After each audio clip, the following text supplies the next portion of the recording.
I often talk about the virtual reality headset metaphor. It's a very, very good step away from our assumption that space and time and the world of objects that we see around us every day is the true nature of reality. It's not. There was a moment in which I realized everything that you've done, Don, all this mathematics means anything that you see in the world around you is your construct. That hit me in the face so hard. This still, of course, taken me decades now to emotionally recover from that and to come to terms with it, and years of meditation to let that go and to just think this is just all a VR headset and I'm just rendering this stuff on the fly. Plato says what we're seeing is at best like the shadows, flickering shadows of objects on the wall of a cave. And he says that's what everyday reality is like, is only seeing at best flickering shadows. Plato's cave at the deepest level says to me that there is ultimately no scientific theory of everything. There is no spoken theory of everything. It goes exceedingly deep. The best I can put it in words, because we have to use words here, whatever you are infinitely transcends anything that you could ever say or experience. That doesn't mean that you're divorced from reality. I'm saying you are the reality.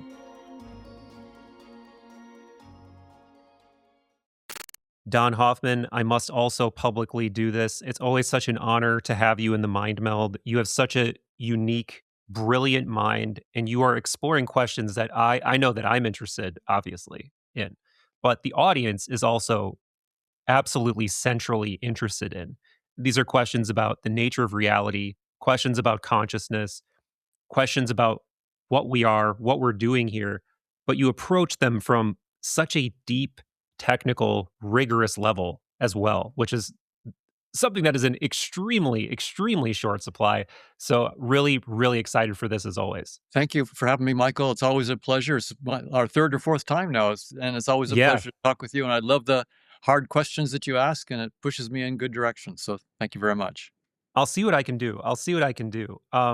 I'm not going to start there exactly, but I do want to acknowledge, yes, we've been having this conversation on and off for years now, and I have seen your thoughts evolve for sure.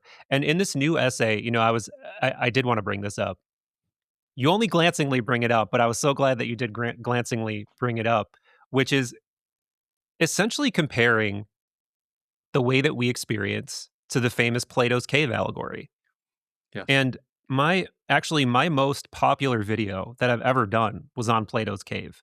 And I tried to go deeper into it than this sort of, surface level analyses, because it's so true on so many levels. And it's one of those rare allegories that it almost seems like there's no end to how accurate it is. I thought maybe it would be a good way to both review your theory and your view of reality, as well as sort of like captivate the audience with what's really at stake here, and what are we really grappling with in terms of the limitations that we perceive reality through. Yes. So Plato's cave is extremely famous, and rightfully so. Plato suggests that our everyday experience of space and time and objects in the physical world, which feels to us so real, it feels like it is the ultimate reality emotionally, and we live our lives as though it's the final thing. We get excited about success, we get upset about failures. We feel the stakes are very, very high. We're really in this thing with both feet and fully immersed in it, and it feels very, very real. And our emotions correspond to that. And yet Plato says what we're seeing is at best like the shadows, flickering shadows of objects. So there's a fire in a cave, and there are prisoners looking at the wall of the cave, and they can't see the real world. They're stuck in this cave. All they can see are flickering shadows from a fire, and shadows cast by objects running in front of the fire, people moving in front of the fire, and so forth. That's all they can see. And Plato says someone then leaves the cave and goes outside and sees the real world and can't believe what they're seeing, comes back and tell the people in the cave, and they don't believe that person either. And he says that's what everyday reality is like, is only seeing at best flickering shadows on the wall of a cave. And I think if Plato were around today, he would love the VR, virtual reality Yeah. metaphor. But he used one of the best metaphors he had at the time in a fairly low tech version, but that's what they had. And I think that Plato was pointing to something that even the VR headset metaphor and the cave metaphor are still not strong enough. It's really a deeper point of view that many spiritual traditions have talked about. The Tao Te Ching says basically the Tao that can be spoken of is not the true Tao. And what these traditions say is anything that you can talk about is still at best a shadow on the cave. Anything that you can talk about. Yeah. And that's that. When you start going there, that starts to get a little scary because it's one thing to say, well, it's a VR headset, to take it off, and now I see the real world. No, what you're seeing is still another description. It's another something that you can talk about, and so it goes very, very deep. And I'll point out that this has something to do also with the nature of the limits of our scientific theories. Yes. Right. So scientific theory, and I'm a scientist. Of course, I love science, and I think that it's an incredibly powerful tool. And I encourage anybody with those proclivities and talents to go into science. We need it.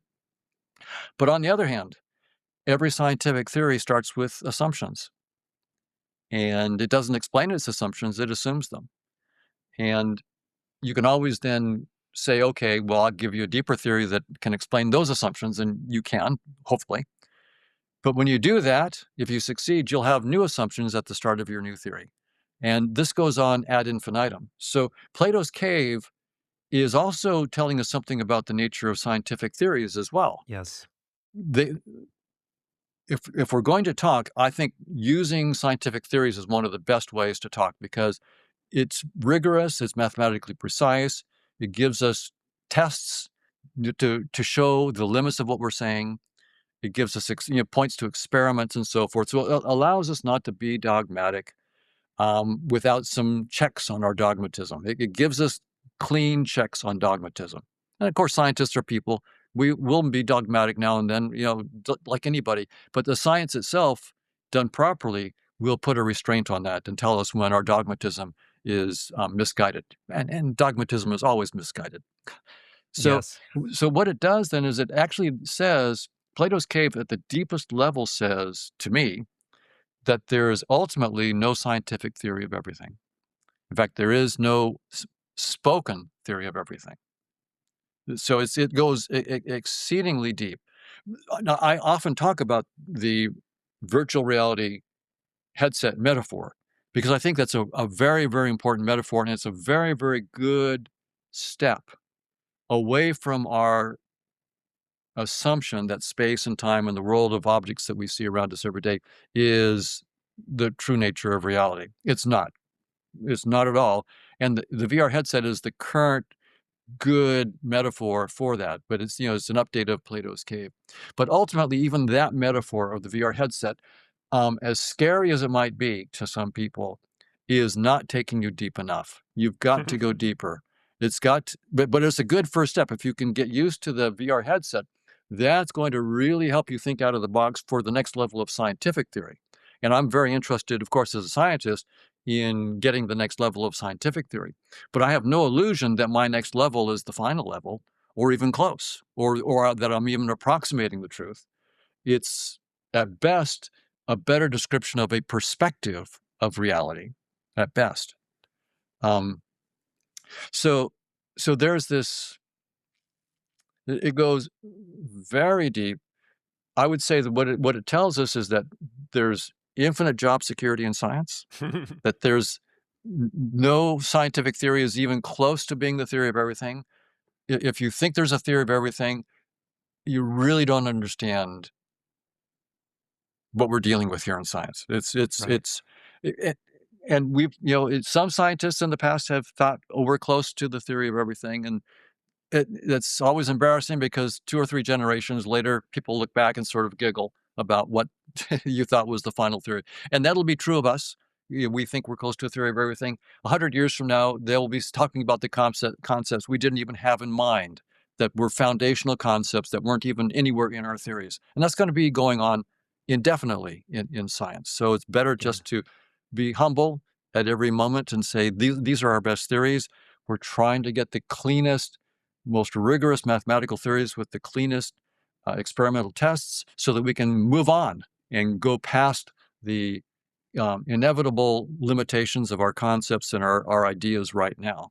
Right. So Plato's Cave goes very, very deep. And I'm sure that all this stuff, I'm sure Plato could tell me much more. He was quite deep. Yeah. Particularly, do you remember the divided line that's presented along with Plato's Cave by Socrates/Plato? So remind me about the divided line. You're gonna love this, Don. So essentially, it's both a epistemological line and an ontological line. Okay. It's making statements about reality itself, and it's making statements about knowledge itself and various sort of kinds and purities of knowledge. But essentially, as you go up this divided line, which maps over sort of stages of the cave itself, you start all the way at the bottom. You essentially have naive realism, right? Like, I'm seeing these shadows on the wall, therefore it's real. Just above that, you have like doxa is the Greek, I believe, and it basically translates to like opinion, right? Well, this person said this, and plus my senses say that, so that must be reality. But then you start to get into the higher kinds of knowledge. And as you get into the higher kinds of knowledge, you get actually further away from the physical and from your senses. So then you get up to Dianoia, right? Which is like our uh, not rational, what's the word they use? Discursive kinds of reasoning, right? Where we can create logical arguments, we can create mathematical formulas, and that's a very high kind of knowledge. You can make things abstract. You can make very complex arrangements of ideas, but that's not the highest kind of knowledge. The highest kind of knowledge is this mysterious thing called noesis. And noesis, I always have trouble trying to describe it, but I'm actually curious how you might conceive of this. Sometimes they'll say it's something like direct, intuitive apprehension of a form, or it's some kind of almost like instantaneous knowing where once you know it, you can't unknow it. And it's also sometimes presented as a state of knowing and being at the same time where sort of like epistemology and ontology dissolve because it's like you are what you know on some level. And Yes.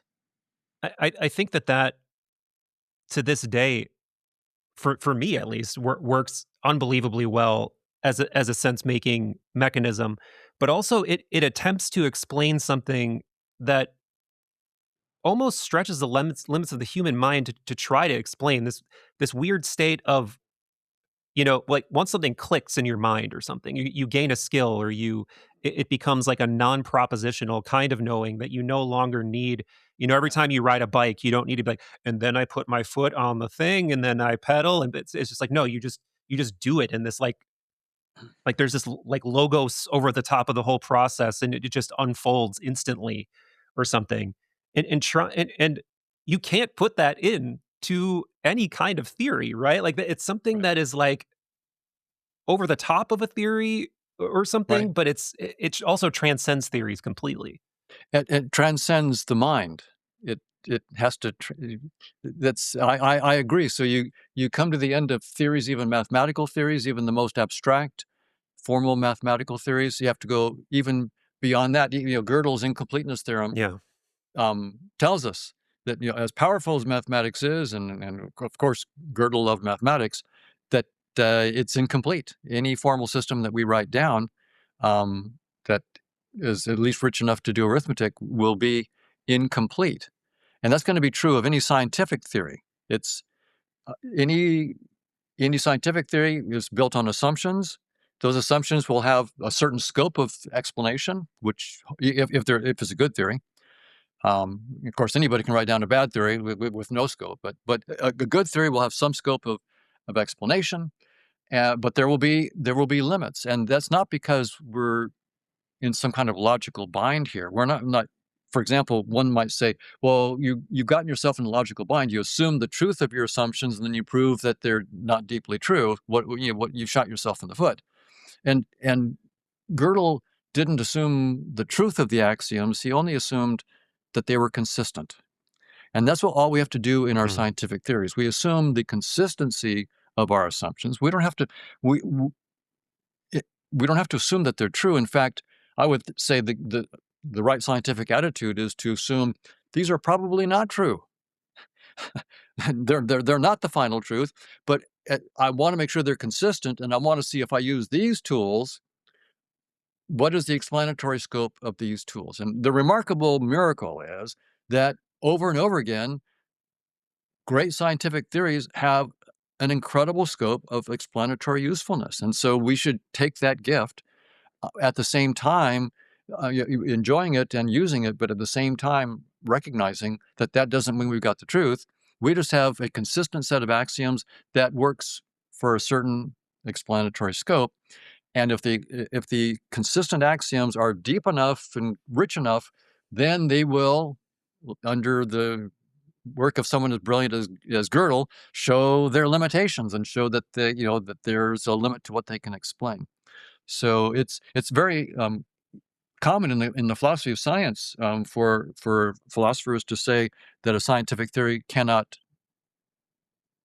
prove the limits of its own assumptions. And I disagree. But that's the whole, in fact, in some sense, that's the glory and power of science. So we're not assuming that the assumptions are true. We just want them to be consistent and find their limits, including the limits of the very assumptions themselves. But on the spiritual realm that you were mentioning, it gets toward what spiritual traditions are saying. And Yeah. there's something that I just learned a few weeks ago. I was raised in a fundamentalist Christian spiritual tradition. So it was,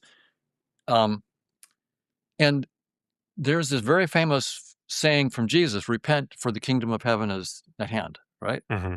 And so I looked at it, the message I got growing up was that meant, sort of be very afraid God's really angry with you and he's coming back, right? That's sort of the message I got. And I decided a few weeks ago, it's easy enough now with AI to look at things in the original Greek and understand what the original Greek words are, right? There's no reason for you to take it secondhand anymore in anybody's translation. You can go say, okay, what was the exact Greek word?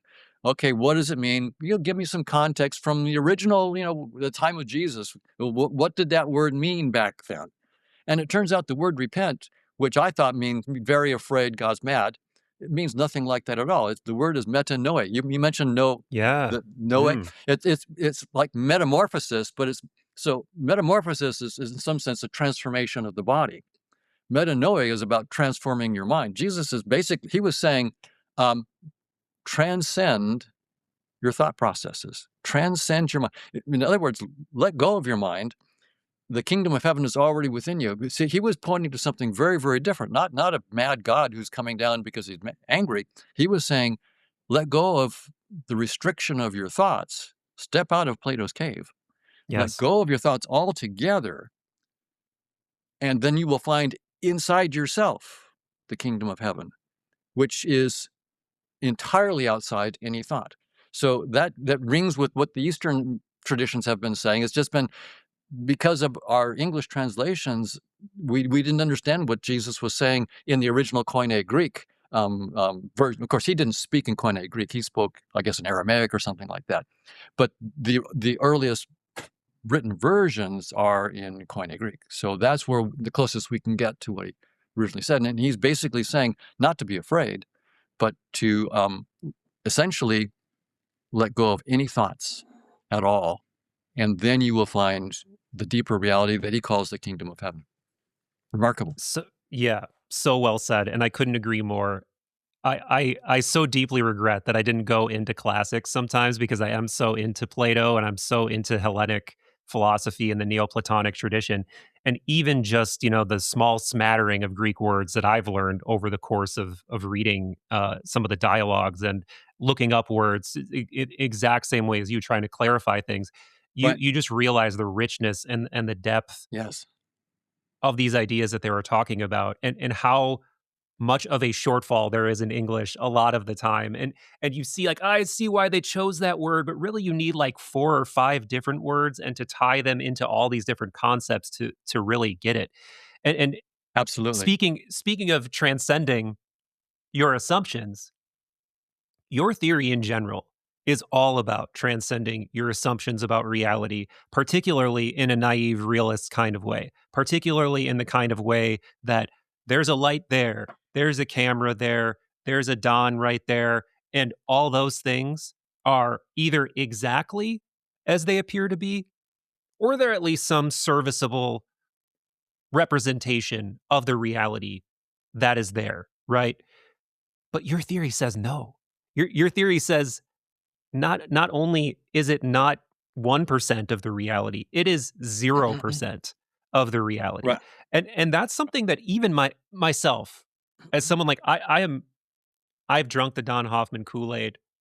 I think I've immersed myself in the Don Hoffman core to various degrees. But even still, I listen to you and I agree. And I think, yeah, I think Don is on the right track. I think he's right. And then a little time goes by, and I go back to, but maybe it is kind of like Plato's cave, where even though the shadow on the wall is not clearly that's not reality, right? It's derivative of something real. It's derivative of the light that's shining down. So there's still something real there. But you stick very closely to this point that not only do we not perceive reality, we don't see it. It's not reality at all. There is 0% of Right. reality within the human experience. Um, and Yeah. I want to zoom in on that. Why isn't it like a little tiny infinitesimal, really low resolution part of reality rather than absolute, but it's absolute zero? That's right. I see no by the way, I would love to be able to say what you're saying, that there is some small connection that we've got to something that we can hang on to that's real in our perceptions. And as far as I can see, there's anything that can be talked about, anything that can be described by a concrete experience is a flicker of a shadow on a cave, and not. I mean, so I understand where you want to go, and I would love to go there too, and I can't. I mean, it's just logic precludes me from going there. What I can say, though, I mean, there is something that we would like to hold on to, and the best I think I can hold on to is this: when I sit in utter silence and let go of every thought, and I just am.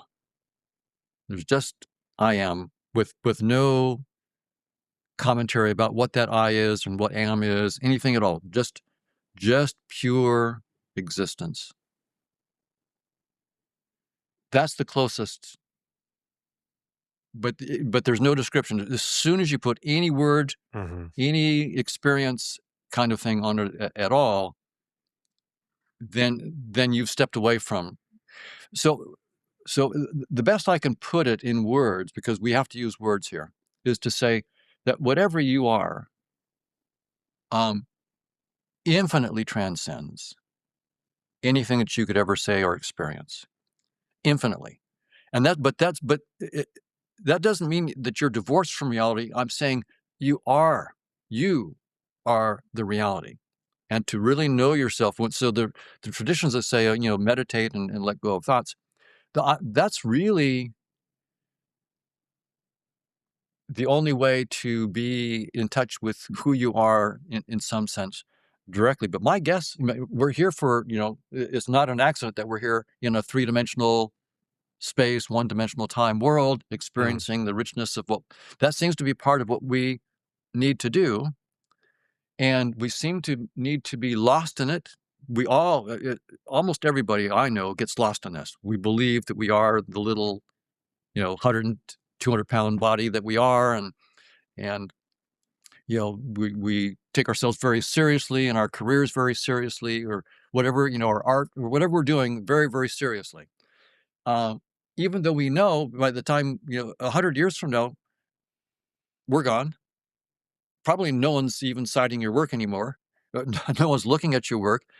It's And if I asked you who And was the richest person on the planet, in 1852, I have no idea. Who cares? Mhm.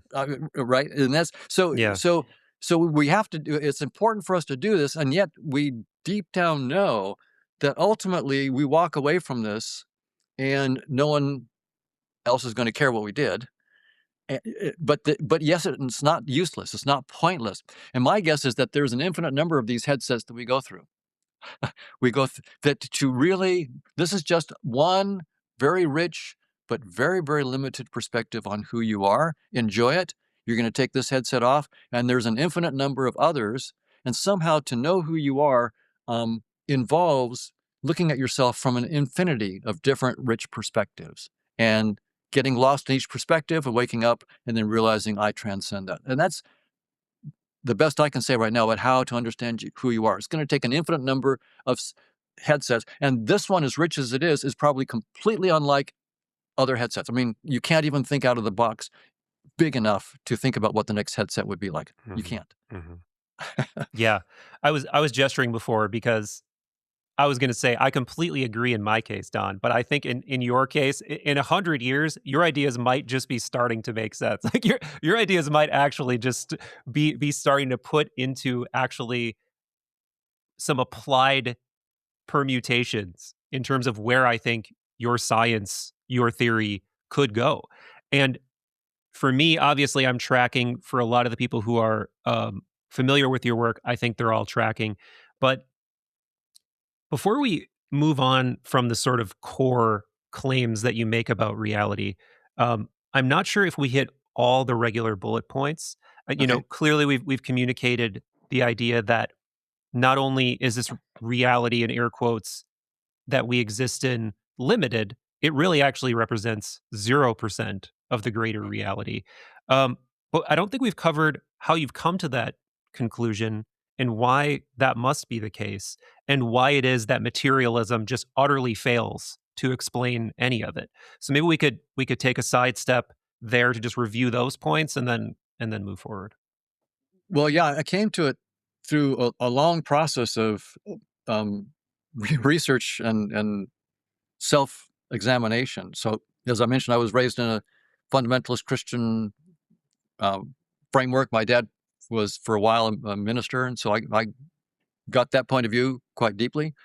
But in college, high school, I was getting something different. I was getting Darwin's theories of evolution. I was getting a very physicalist point of view, and so I decided by the time I was 17 or 18 that I needed to figure this whole thing out for myself because I was getting two authorities, very, very different authorities saying very, very different contradictory things. And I decided I needed to figure it out for myself. And I decided the question I wanted to answer was, are we just machines?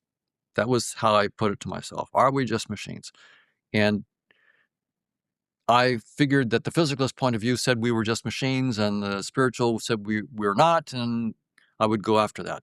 And I figured the best way to do that was to actually see how far a machine could go. So I ended up at MIT in the artificial intelligence lab. There we're building machines as deeply as we could at the time. I was there from 79 to 83. So I was lucky enough to know Marvin Minsky and take a class from him at his house, the founder of artificial intelligence, and to be Wow. there, debating with him and others at near the foundations that had been going on for the 70s. So by 79, it had been going on for a few years. But What did and then I can was I in ask you? yeah, sure. Sorry to interrupt. What did artificial intelligence look like in those days? Was it like largely theoretical? Because clearly, computing power was infinitesimal compared to what it is today. So, what when you say early days of artificial intelligence, what are we talking about? Right. So in the early days, a lot of it, the idea of neural networks was known. Hmm. But Minsky had a theorem about perceptrons that showed fundamental limitations in the computational power of perceptrons. And so for a while there, neural networks weren't being explored because we thought that they had certain fundamental limitations. And it turned out Mm. it was a limitation not of neural networks in general, but just of the perceptron model. And so work at UC San Diego in the 80s, then showed, Minsky's theorem, of course, is true, but it doesn't put anything limitation on neural networks more generally. And then the explosion of neural networks came. But at the time then at MIT, we were trying to build, I was working on computational vision.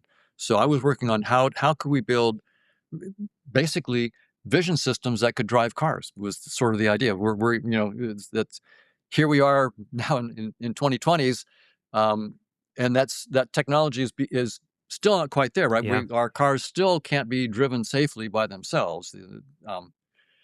It's pretty good now. It's pretty good now. It's pretty good. It's getting there. But I worked on how from 79 to 83, I was working on how do we see in 3D? How can I take two-dimensional camera images and compute a 3D world? So that was the stuff I was working, and that kind of thing was going on there. There was a big computational vision group there. David Marr was the leader of it. He was my advisor, and he died when he was 85. He was 35 years old when he died from leukemia.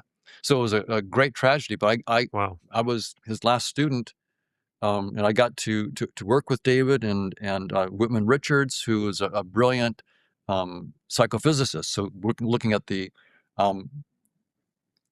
experimental aspects of human vision. And so we're trying to combine computational models how in principle could a computer system see in 3D from moving images, and then how in fact does the biological vision system work.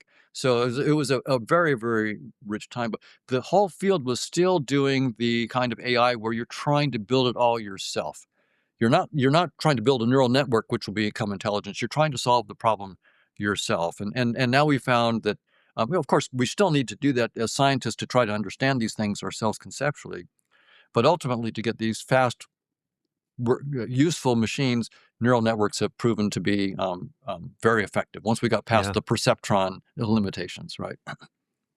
Very interesting. Yeah, and I just want to take a sidestep to acknowledge that it's really interesting how similar of a path you've taken to Federico in some ways, Federico Fagin, because this is another person who came deep out of computer science, investigating AI, was under the assumption that, humans are probably very complex machines. They're probably a lot like computers.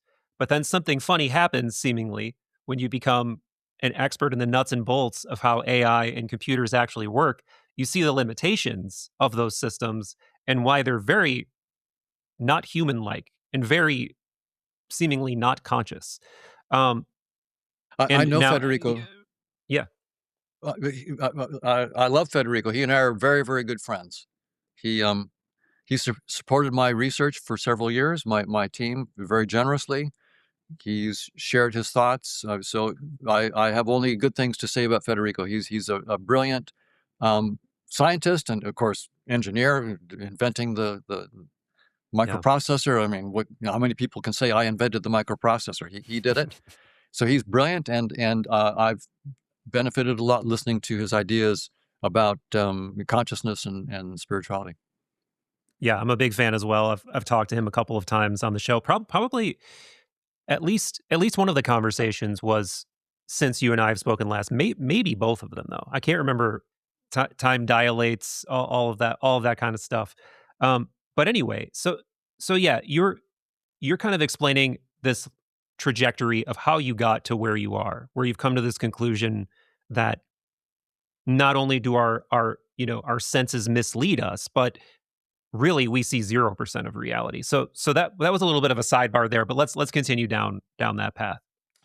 Right. So as I began to do the more rigorous research at MIT, looking at what machines could do, what are their strengths, what are their limitations, what is it about humans that might or might not transcend what we could do with AI? So that kind of question was the way I was trying to frame it, and then I also started in 2000, a little after 2000, to include a meditation into my daily life. So I started just exploring meditation, which was different. I mean, that was not something I got from a fundamentalist Christian point of view. We didn't do meditation. In fact, on occasion, some pastor or someone would say that don't do that. They would explicitly tell us that you shouldn't do that. So I explored anyway using meditation as well, and began to look at the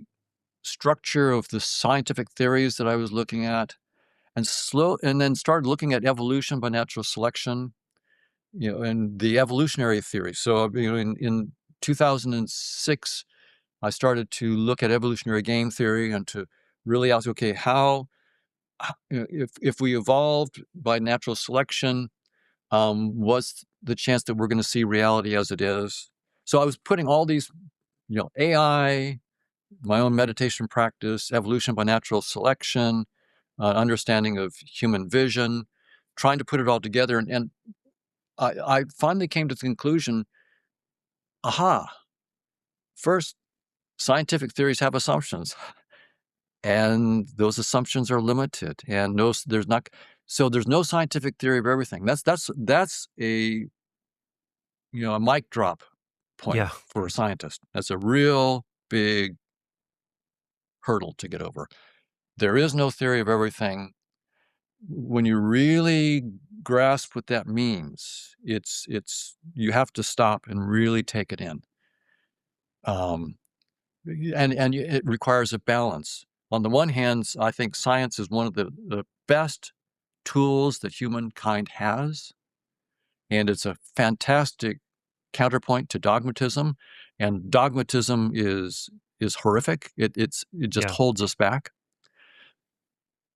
On the other hand, science is so rigorous that it tells us that it can't be the final word, and that's incredible. And so I've slowly came to the point of view, and I should say slowly, because what you're trained on as a child is something that's deeply ingrained in you, and at least in my case, it took years, decades, for me to be able to step back and get an objective view of what I'd been taught, what I believed before I was old enough to even be rational. So these things are already pre-programmed in you, right? So it's really a matter of looking at your programming and realizing it is just programming. It's not the truth.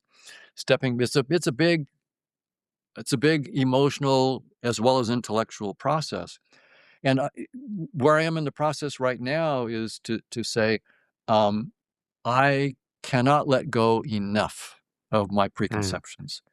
What I've learned is anything that I think is true, back away from it.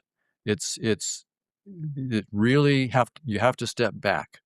But and be prepared to be wrong. Try to be precise so that you can find out as quickly as possible what the limits of your ideas are. That's the key, one of the key things.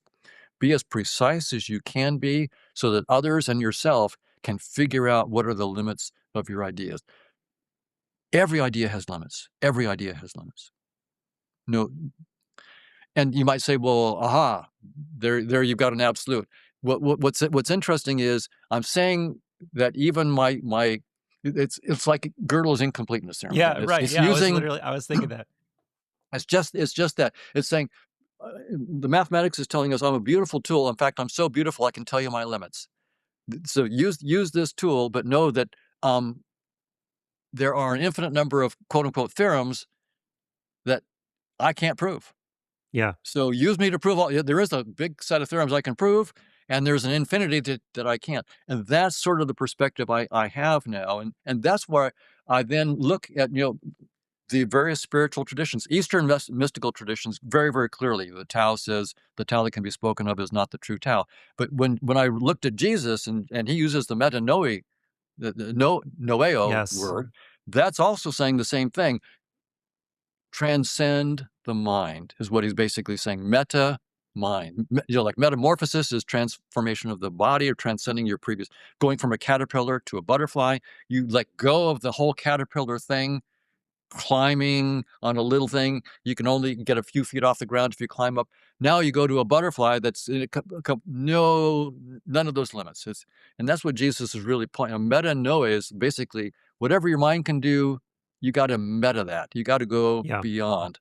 So it's not the word repent is a very, very poor English translation, because to us it means be very upset, be, self-flagellating, and there's an angry God. It has nothing to do with that at all. It has entirely to do with let go of your preconceptions, your thoughts, your judgments of other people. Let go of all of it. Transcend your mind, and then you'll find that the kingdom of heaven. And by the way, that's not the kingdom of heaven, as Jesus said, is already inside you. It's not some place you go to. It's that space beyond all the caves, all of Plato's caves, anything that you can imagine. Beyond that is the kingdom of heaven, which is already within you. So it's not about. So the Eastern mystical traditions say this. Jesus says it, but we lose it in the translation, into English. But Mhm. Jesus was basically saying the same thing. Ultimately, let go of your Plato's cave of thoughts completely, and all of Yeah. a sudden you will find that you're in the kingdom of heaven. It's not a place that you go to. It's something that's already in you. Is just hidden, shrouded by all your beliefs and thoughts. Let them all go, and there you will find the kingdom of heaven in you and in your neighbor, in every one Yes. of your neighbors. Yeah. Another one you might like, Don, to add to your repertoire, which you may be familiar with this already, but have you ever come across the singular fragmentary work of Parmenides before? A little bit, but I'm no expert in Parmenides. Right. So it's so interesting because he's often considered to be like the father of logic, right? Like his philosophical school it was very well known to be this like logically rigorous form of philosophy. But his singular extant work, which is fragmentary, that we have from a whole bunch of different later writers, mostly, is it's usually translated as something like "on nature." But what it is essentially him doing some kind of soul flight thing, Hmm. where his consciousness goes through some kind of journey to encounter this goddess. And I don't think they ever name the goddess, but you sort of get the impression that she is this consciousness presiding over night or primordial, some kind of like primordial, very root level of existence. And she gives him this speech about there being two paths. One path is the path of nature and the way things seem, and the other path is the path of truth. And the path of truth, she says, is one, there is no separation. There's no beginning. There's no end. Don't ask questions about where it came from. That's a ludicrous, illogical question. But then the other path is the way things seem. The path of separateness, the path of degrees, the path of hot and cold, life and death, all these other things. So that's just like yet another great example. Yes. Yes, there's the way there's the way that everything you ever experience is going to tell you reality is. But then underneath that, there's a truer level of reality that we seem to only have access to through I don't know, some like I don't know, boot boot level or some very very low level. I don't even want to use a computer metaphor, but I don't know what better metaphor there is to use. Is it's almost like it's before binary in computer code even exists, and it's like the signal that you split to create binary or turn on and turn off to create binary. It's something like that. Like that is the true reality underneath all of this multiplicity, fractal, ever swirling forms that it takes. There's some deeper truth underneath all of that. And it's Yes. just remarkable how in some ways we've known it for so long, but in other ways, we're still grappling to really put it into practical use. And that's where you seem to be going is, no, like what if we take this beyond the realm of ideas? What if we take this beyond the realm of philosophy and we actually ask questions about how do we formalize that? And then once we formalize it, how might we actually be able to shift reality in ways we can't even imagine. And maybe that's for later in the conversation because we're still sort of like laying the foundation here. Sure. But that's where I see you being such an incredible innovator is taking these deep philosophical truths that I think we all intuitively feel, but we're not sure how to make them operational. We're not sure how to turn them into applied engineering or science. And of course, before we get there, we have to have, as you're pointing to, these precise, formal models so that we actually can try to apply them to reality and make sure they work. And Yes. I think I think we sort of have laid the foundation. But if I interrupted you on that track, please continue. Um, and yeah, I think before we get to the practical part, I do want to ask you a couple more questions about your personal trajectory, actually, Sure. because so you have this fundamentalist upbringing. You go into hard science. You go to MIT. You get a PhD. You go into cognitive science. But one of the things I'm not sure if I've ever asked you is was there a moment that you kind of realize, like, I think I'm an idealist. I think consciousness is a fundamental thing. Was that a slow progression, or was there actually a catalytic moment that happened? Well, there actually was an aha moment. It came in around 1987. I was working in 1987, 1988. I was working with Bruce Bennett, who was a genius mathematician in algebraic geometry. Just to know algebraic geometry, you have to be a genius. But he was a genius among geniuses. He was truly stunning.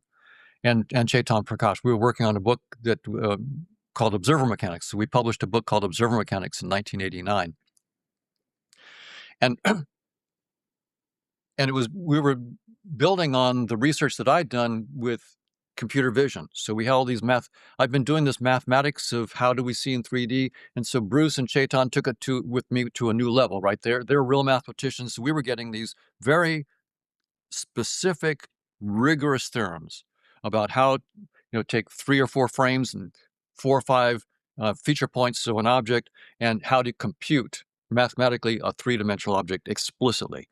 And as we did that, at one point in the conversation with Bruce Bennett about this, we were talking about the mathematics, and something that he said, all of a sudden I realized everything that we were doing, all the math that we were doing, meant that we are creating everything that we see. There was a moment in which I realized this means everything that you've done, Don, all this mathematics means anything that you see in the world around you is your construct. And that hit me in the face so hard, because we tend to think that vision is just a camera. I'm taking the picture in. I'm just seeing what's there. And even though that feeling that we're just getting an objective picture of the world is so ingrained into us that even though I'd worked on computer vision myself for years, I hadn't let go of it. And but now we had all these theorems. It was like it was in my face, and something Bruce said just sort of made me realize, no, the math is telling me, Don, you create everything that you see. All the structure you see, it's not there until you put it there, Don. And that was so stunning. I literally had to sit down, because I went from an old kind of realist that says I'm just seeing reality as it is to I'm making all this up. There are constraints on how I make it up, but nevertheless, I'm making it up. So there was sort of a realist to idealist, a physicalist to idealist flip that for me happened immediately It sounds like in a terms of my noesis intellectual moment. understanding. I'm sorry. It sounds like a noesis moment where you just, it's like some kind of holistic clicking occurred.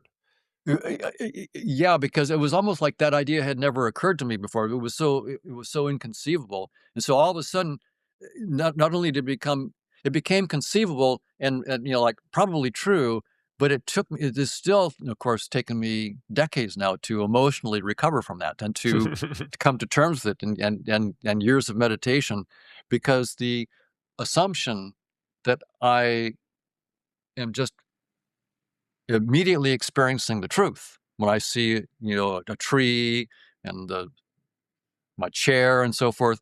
that's so deep conviction to let that go and to just think this is just all a VR headset and I'm just rendering this stuff on the fly.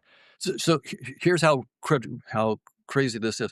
What I'm saying, Einstein said, "Do you really believe the moon isn't there when it's not perceived?" And that's what I'm saying. You're right, Einstein. The moon is not there when it's not perceived.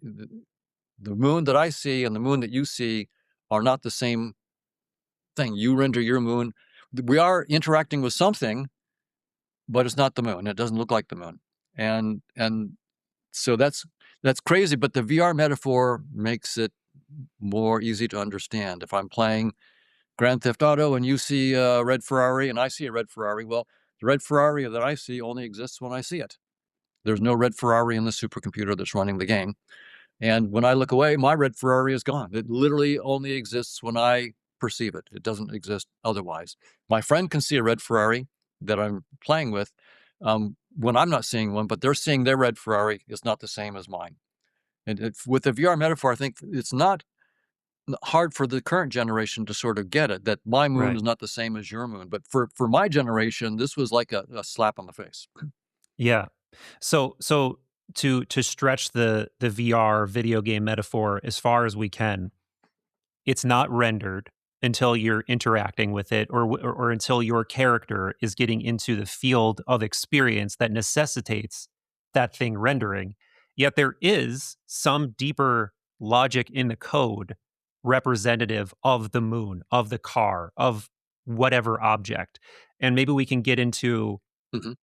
the nature of that deeper reality as we go in. But I'm intuiting that if I remember the audience, I'd be like, well, holy shit, if that's not real, well, what is this thing underneath the perception that is uniting it? And Yes. if you think it's appropriate to go there now, we can go there now. Sure. But Sure. I don't want to derail you from, because I know you're on sort of a logical walkthrough of this. Oh no, that's a perfectly next good step to go. Absolutely. So I'll just say that Yeah. what you're pointing to is, yeah, if I'm saying this is a VR interface, then there must be some layer of software outside there that we can start to look at and look at the code. And absolutely. And in fact, I think there's an infinite number of layers. So what we can do, so this again gets to the idea that there is no scientific theory of everything, but it's going to be layer after layer after layer that we have to unpeel. So we can start. We can say, okay, we thought this space-time world is the final reality. Okay, it's not. It's just a VR headset. Can we begin to take our first steps as scientists, as people, outside of space-time? Literally outside of space-time. And now what I've said this at conferences, scientific conferences, I won't mention anybody's name.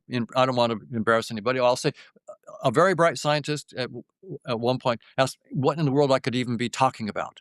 Right? It's just like space and time is the final reality. I mean, everything is inside space and time. What could you possibly be meaning, Don, about talking about getting a theory of science outside of space time? I've had that from brilliant scientists. And so I completely understand this is like space-time is everything. So what are you even talking about? We need to go outside of space-time. That is everything. Everything's in space-time. And what I'm saying is no. This is the hard shift. Yeah. Space-time is a trivial little data structure inside you. Trivial compared to what you can do. This is nothing.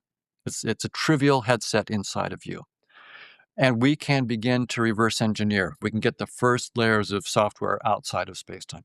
Now, a very natural reaction at this point is to say, look, Hoffman's a cognitive scientist. He's not a physicist. He's no expert in space-time. Why should we listen to this guy? I mean, it's the high-energy theoretical physicists who are the experts in space-time and so forth. And I completely agree. They are the experts, and Hoffman is not. So what do the high-energy theoretical physicists say about space-time? And what's remarkable is this three-word phrase, space-time is doomed. That's a quote. Nima Arkani Hamed says this. David Gross has said this. Effectively, John Wheeler said this, Yeah. that space-time is doomed. and the reason, so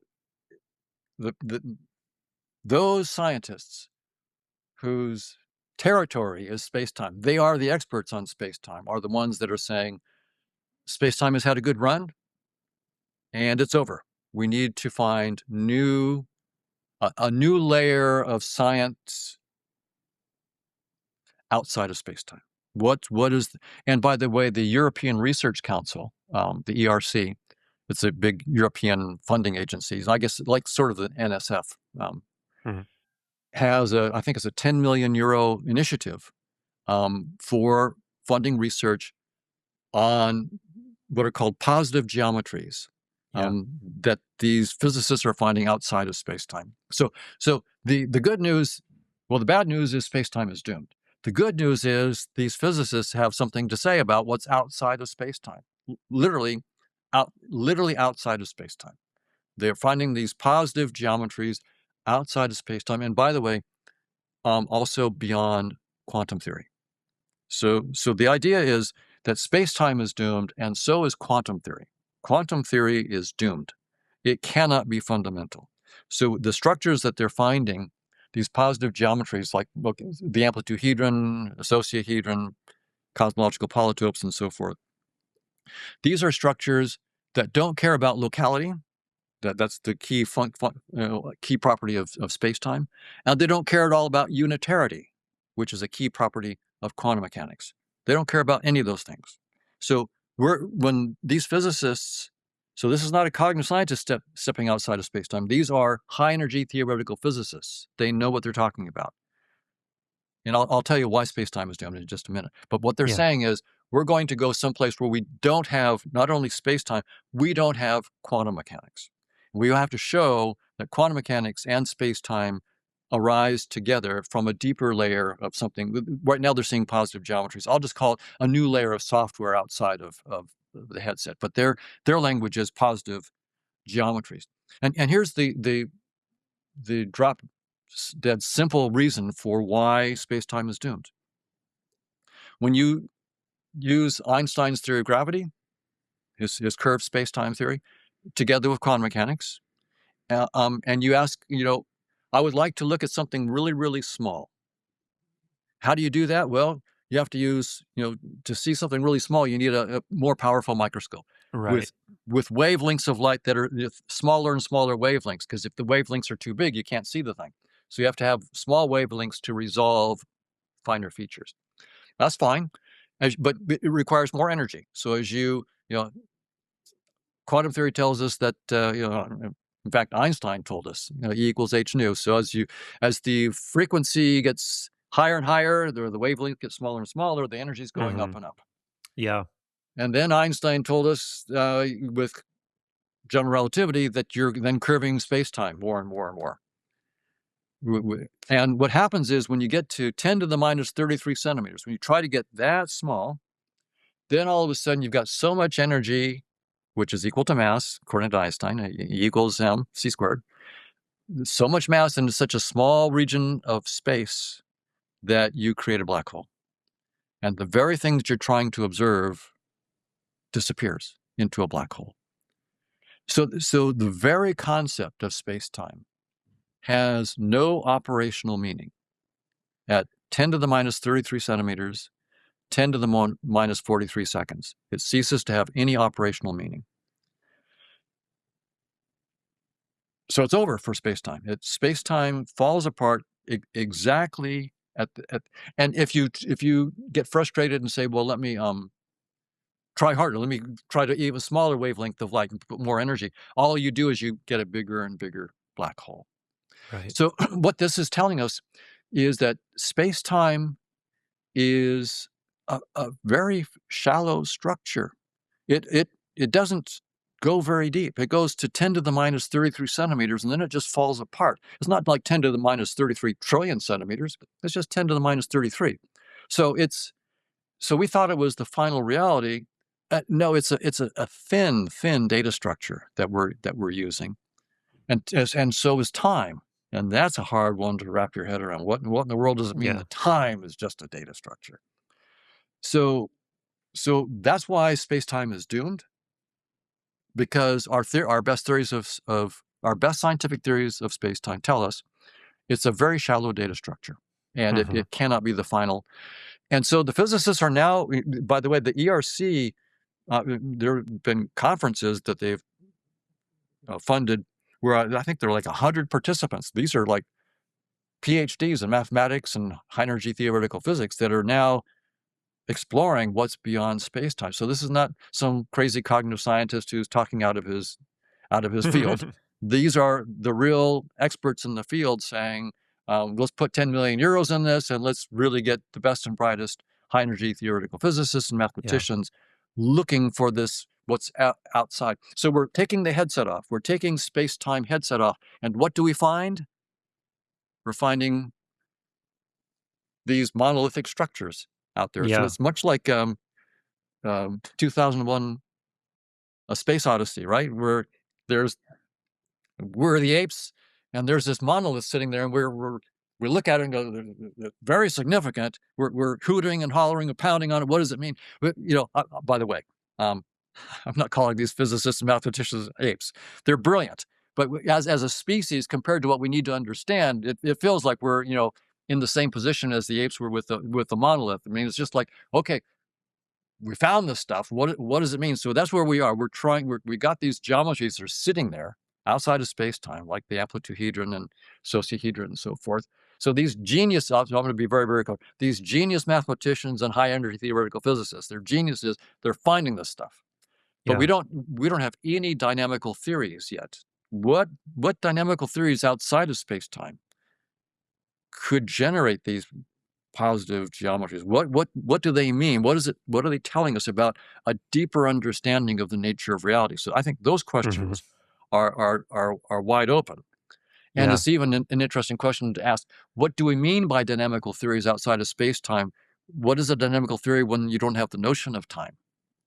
So that's sort of, we're taking the first steps outside. And I'm also working in that same direction. I'm trying to get a theory of consciousness that starts outside of space-time. And I'm also working with some brilliant colleagues, Chetan Prakash, Robert Prentner, and others, that can, Manish Singh and others, to try to understand how we could get a theory of consciousness prior to space-time, and then to show how space-time could emerge as simply a headset that's constructed by consciousness. But once again, we have to have a mathematical model of what we mean by conscious agents.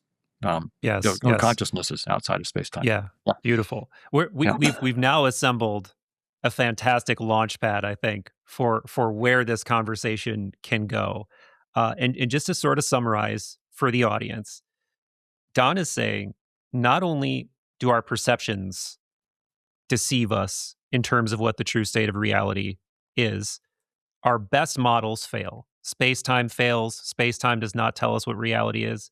Even quantum theory and nothing within quantum theory, particles, whatever, none of these things are fundamentally real. So with that being the case, the question is, okay, what is the next deeper layer of reality after these things? And as you're pointing to, it seems to be these geometric structures outside of space and time. And the reason it seems to be these geometric structures is because these mathematicians and physicists, some of whom work at places like CERN, who are like, as you're pointing to, these uber geniuses who are trying to penetrate into the deepest layers of reality, or air quotes reality that we can, are finding, whoa, there are these weird geometric laws that even these super complex scattering events seem to obey. And you can actually make fairly simple pictures of these geometries that all of these interactions obey. So there seems to be these deeper geometric structures. It's even saying somewhere is deceiving, because it's not like a place you can go. It's like a layer of several layers of software down or hardware down or something. But they seem to be there, like these almost these Pythagorean or Platonic, sources that are kind of controlling the very ground level of our reality, of our simulation, our headset, whatever word you want to use. And then, you have to kind of assume that even over the top of that, or even deeper than that, there's something even more fundamental. And I think unless you go the direction Don is going, where you assume you're going to keep running into this question unless you settle into the idea that it's got to be consciousness. It's got to be consciousness that's deeper than any of these structures, any of these realities, any of these models. Because if it's not consciousness, what I mean, what else could it be, right? There's really no other answer, in my opinion, other than consciousness, and that seems to be where you're headed. Yes. So I agree. The high energy theoretical physicists are finding these geometries are like diamonds, high dimensional diamonds outside of space time. And the reason they're studying these is because they're interested in trying to find a way of describing how particles interact inside space-time. So at the Large Hadron Collider and other colliders, you take, protons or some kind of high, particles and smash them together at high velocities and see what happens, all the particles that come out of it. And that seems to be a really good way of understanding nature at small scales and the particle nature of reality inside space-time. And when you try to compute mathematically the probabilities of these kinds of particle interactions and what's going to happen, you can do it with Feynman diagrams. Richard Feynman came up with these ways of using space-time and quantum theory, so locality and unitarity, to compute these, and you can do it, and he gets the right answer inside space-time. But it turns out that when you do it that way, to just compute the amplitude, which is the fancy word for probability, it's a complex valued function that when you take its amplitude squared, you get the probabilities of these scattering events. To get these amplitudes for a very simple scattering process, it takes hundreds of pages of algebra using Feynman diagrams. And the problem in the 1980s was they were trying to build these colliders, and the experimentalists said to the theorists, look, we have to look at millions and millions of interactions and compute things quickly. Several hundred pages of algebra for each interaction just isn't going to do it. No supercomputer can keep up with that. So can you please simplify things? And so a couple of mathematicians, Park and Taylor, in the mid to late 80s, came up with a new formula for one class of particle interactions that took several hundred pages and cut it down to something around, on the order of 30 pages. And that was like a miracle. People were going, these guys are complete geniuses.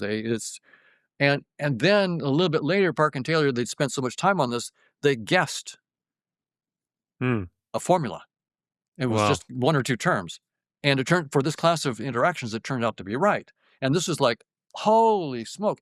I mean, you can do it with Feynman diagrams inside space and time, locality and unitarity, explicit, and it takes hundreds of pages of algebra, but you get the right answer. Or there's something going on here, you can get it with just one or two terms that you can compute by hand.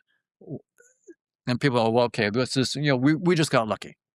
But then there began to be a series of, discoveries, including something called the BCFW recursion relations with Witten and his graduate students in the early 2000s, or mid 2000s, began to realize that this was not just a one-off. There was something going on here, that Feynman gives you the right answers using space-time computations, but there was something going on where if you let go of the Unitarian locality, so you let go of space-time and quantum theory, you get the right answer, and it's much simpler. So that suggested that we should explore this. And so then Nima Arkani Hamed and many other physicists began to go, okay, maybe this isn't just a one-off or a two-off. Maybe this is really something that we should explore. And of course, they were brave because, they're starting to take a step out of space-time. So they were very, very brave to do that, but they've been rewarded. They found, Nima and his colleagues found the amplitude published in 2014. So this is not that old. This is 12 years ago that the first like clean positive geometry came out. And then in the last 12 years, they found the associahedra are useful in this cosmological polytopes and other structures. So much so that a couple years ago, the ERC then said, okay, this looks real. We need to put money into it. So yeah, it's looking like the physicists are finding, the high energy theoretical physicists are finding these geometries outside of space-time. But I would say the current state of the art is they're useful because their structure, their volumes, their surface structure, their edge structure is coding for the scattering probabilities inside space-time and the kinds of events. So it's really amazing. Why is a structure outside of space-time that doesn't care about space and time or unitarity, it doesn't care about quantum theory, why does that structure code for these scattering events? And by the way, I should say that this is still a work in progress. There are scattering events that they haven't yet got the positive geometries for. So it's not that we can say we've got positive geometries for every scattering event, but they keep finding that they can do more and more and more. So that's why it's very, very promising. And there's also there are also combinatorial objects called decorated permutations. So like normal shuffling cards are permutations. And these also, in some cases, are enough to classify and describe almost completely certain kinds of scattering processes. So we have positive geometries and these decorated permutations that are structures that seem to transcend space-time, and yet, so this is a hint about some kind of layer of software or something outside of space-time, and so the geniuses are on it, and they're. But what I'm looking at then is to say we should go back to something that Wheeler pointed out in his 1989 paper, the It from Bit paper, very, very famous It from Bit paper. Wheeler was saying we have to he says fundamentally there is no space, no time, and no space-time. At the microscopic level, he's very, very clear right at the start of his paper. We're going to, as physicists, we're going to have to understand that fundamentally there is no space, there is no time, and there is no space-time. And somehow, he said, we're going to have to understand what he called observer participancy, that somehow the act of observation, asking questions of nature, specific questions of nature, and getting specific answers back, that observer participancy process is at the core of all science, and it's going to have to be at the core of our next generation of physical theories. And he has this loop that we have observer participants generate information, information generates space-time, and space-time loops back to the observer participants. So he's saying there's this loop between observation, information, space-time, observers in an infinite loop. And he says we have to crack that loop. We have to start there. And that's the interesting thing about quantum theory. And also the previous theories. And what is the role of the observer? I should say, in science, the observer is important, right? We can't ignore the observer in science because scientific theories are created based on our observations. We have to have careful experiments with well-designed, equipment like the Large Hadron Collider or the James Webb Telescope and so forth. We have to have really precise equipment. But ultimately, that equipment leads to experiences in the minds of the scientists. Without those conscious experiences in the minds of the scientists, there is no scientific theory, because the scientists are the ones who create the scientific theory. And so we need to have an understanding of how our experiences justify the kinds of theories that we're going to have, and how our theories then close the loop that show that our experiences and our theories all form one coherent system. Now, the observer has been, in Newtonian physics, the observer was assumed to be irrelevant in the sense that it affected nothing. And so you didn't need to have a theory of the observer. So it wasn't really even mentioned. In Einstein's theories of spacetime, the observers are mentioned. Einstein talks about observers, but they're basically clocks and coordinate systems. There's not the notion of an observer interfering or affecting the outcome. Only the motion of the observer changing the time and time dilations and length contractions and so forth. But in quantum theory, the formalism doesn't let you ignore the observer anymore, because you have a linear differential equation, the Schrodinger evolution, when you're not observing the system, a unitary evolution. So it's linear, but it's unitary. And then when you observe, you get the wave function collapsing to a single outcome. Right. The most famous version of this is the double slit experiment. Right. The double slit, exactly. And so the problem is this, and this is an open problem in quantum theory.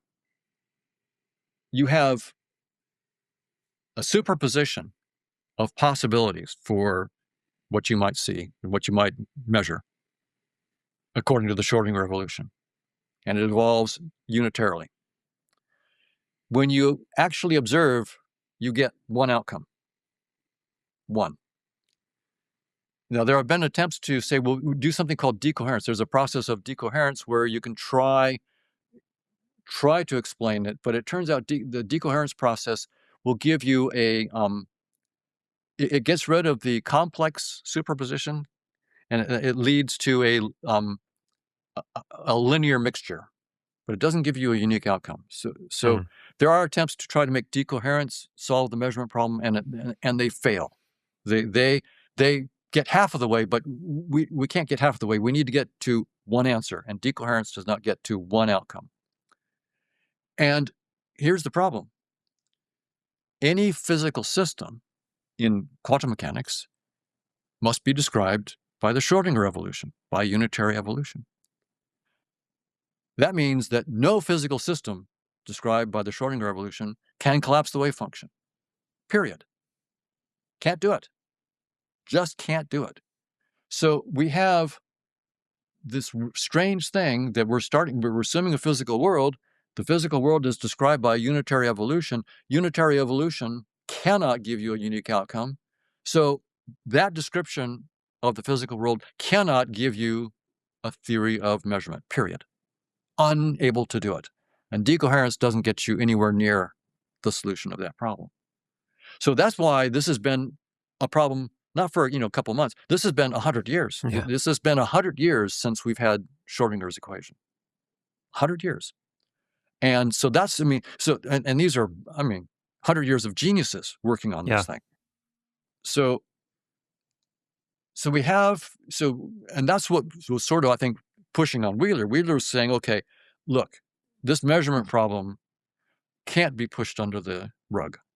We're going to have to start with observer participancy, and the information generated by observer participants somehow get space-time, and then have the observers fit into that whole cycle. Yeah. So that's where I'm headed. That's exactly what I'm doing with my team. We're saying we agree with Wheeler, and in fact, in his 1989 different bit paper, he cites my book, Observer Mechanics, with Bruce Bennett and Chetan Prakash. So he cites our book as the kind of thing, the directions that we might want to go in this, where we were trying to get a mathematical model of what we called participators, observers that were participating and trying to. So he cites our book. And so we can talk more about it, but what I'm trying to do, just at top level now, to sort of give the big picture, is to say we're proposing a dynamics of observer participators. We call them conscious agents. So Wheeler's observer participators, we're calling them conscious agents. And the big picture is we're saying that we think we'll be able to get the decorated permutations and the positive geometries as representations of the asymptotic behavior, the long-term behavior of this dynamics of conscious agents. So there's a big dynamics. So the next layer of software can be outside of space-time. The first layer of software outside of space-time is a bunch of conscious agents in a dynamical interaction. And when you look at their long-term behavior, you can describe it in terms of decorated permutations and positive geometries. And those project into space-time. That's the big picture. Yeah. Yeah. So again, to try to summarize for the audience and for my own sake, there's this long-standing problem within science of understanding that the observer is relevant, is always relevant. But then what is an observer? Is it, and I was going to go down the whole like sidebar of there's all these different quantum interpretations, right? Like there's the multiverse theory, there's the Copenhagen interpretation, there's superdeterminism, and they're all Yes. kind of ways to try to at least in part address that and other things. But let's not get lost in that and just say no one has really formalized this idea of what the observer is and how exactly the observer and the inherent agency involved in doing anything could actually be made into a formalized system. And that's what you've done with conscious observers is you've actually made mathematically precise statements about what are these observers? What is an Right. observer? What effect do they have on reality? What is their role in making reality as we know it uh, I guess appear to us as a at least in your field as a cognitive scientist. So you've actually done this. You've created this system. And not only have you created a system that relies on the notion that consciousness is fundamental, you've actually created a model for what these observers are and what these conscious agents are. Um, and in doing that, you've actually taken the first steps to showing how you can derive all of physics from consciousness, not consciousness from as an epiphenomenon from physics or from neuroscience, but flipping it around to the other point of view that no, all of this comes out of consciousness. Um, so yeah, I think so. So now we're in this like really exciting new territory where we've got this theory of conscious observers. Um, and I don't know if this is a good place to start getting into this new development or if we're not Sure. quite there yet, but yeah, take Absolutely. it from there. Yeah. Yeah, I'll just mention, because you did mention the other work that other of my colleagues are doing on consciousness from a physicalist framework. I'll just say one little thing about that work. First, Hmm. they're my friends and my colleagues, and they're brilliant. They're absolutely brilliant. But they've set themselves up an impossible problem. They're trying to start with physical systems inside space and time, and they're trying to boot up consciousness, and it's just not possible. And so the question I asked them, and the question that you can ask anybody who says they have a theory of consciousness that's a physicalist theory, is very, very simple. Great, you have a theory. What specific conscious experience does your theory explain? That's the only question you need to ask them. Can you explain the taste of mint? What is your precise, scientifically precise, mathematical description of the taste of mint? If it's integrated information theory, for example, what precise, maximally integrated cause-effect structure, which is a Markov matrix, what Hmm. precise matrix must be the taste of mint and could not be the smell of garlic? What are, how many states does it have? If it has n states, what are the n squared elements of the matrix? Why do they have to be those n squared values to be the taste of mint? That's all I have to ask is, what is your specific theory for a specific conscious experience? If I came to you and said, I've got a theory of particle interactions, you go, oh, great, okay. Well, give me one, Don. What specific interaction can you explain, like photon-electron interactions? And I said to you, oh, I can't explain any specific experience. I just have a general theory of particle interactions. Yeah. You would rightfully say, well, Don, come back to me when you have something interesting to say. That's not a theory. And that's where we are. And again, these are my friends and colleagues. They're brilliant. it's just not possible to boot up a theory of consciousness from physical, from neurons, from quantum states of microtubules, whatever it is, from an AI system. We can talk about AI if you want. Just not possible to start from physical stuff in space-time and build up consciousness. So if anybody says they've done it, then say, oh, great, give me a specific example. Taste of mint, smell of garlic, whatever it is. What is your concrete example? If they can't give you one, say, well, come back when you can give me one. Yeah, this is the Leibniz mill thing, basically, right? Yeah, Yeah, right. like that. Yeah, like Leibniz had this famous thought experiment where, if you essentially the point that he's trying to get to is you could never walk into any machinery or any construct and explain the consciousness that put it there. You can only Right. talk about and this holds true for any technology. It holds true for the brain, and that's it. I did a terrible job of explaining that, but that Oh no, hopefully, no, yeah, that's perfectly good, Michael. It's perfectly good, and so, but a lot of my colleagues will say, well, Leibniz is wrong. Yes, we can. We're working on it. We'll get neural networks or something like that, or quantum states of microtubules, and they should try. Absolutely, they should try. But if they say to you, "I've got a theory of consciousness," then the right question now, as soon as they claim to have a theory of consciousness, that's a different game. When they claim to have a theory of consciousness, then it's time to be very hard-nosed and say, "Give me one. Give me a specific example." And if they can't give you a specific example, then ask them when they will give you a specific example, because that's when it's going to be interesting. So there is literally nothing on the table so far in that, uh, and and I think it's principle. I think the failure is principled. It's not because they're not smart. They are very, very smart, and many of them are very, very good friends of mine. So we have to step entirely outside of space time, and that's a big leap.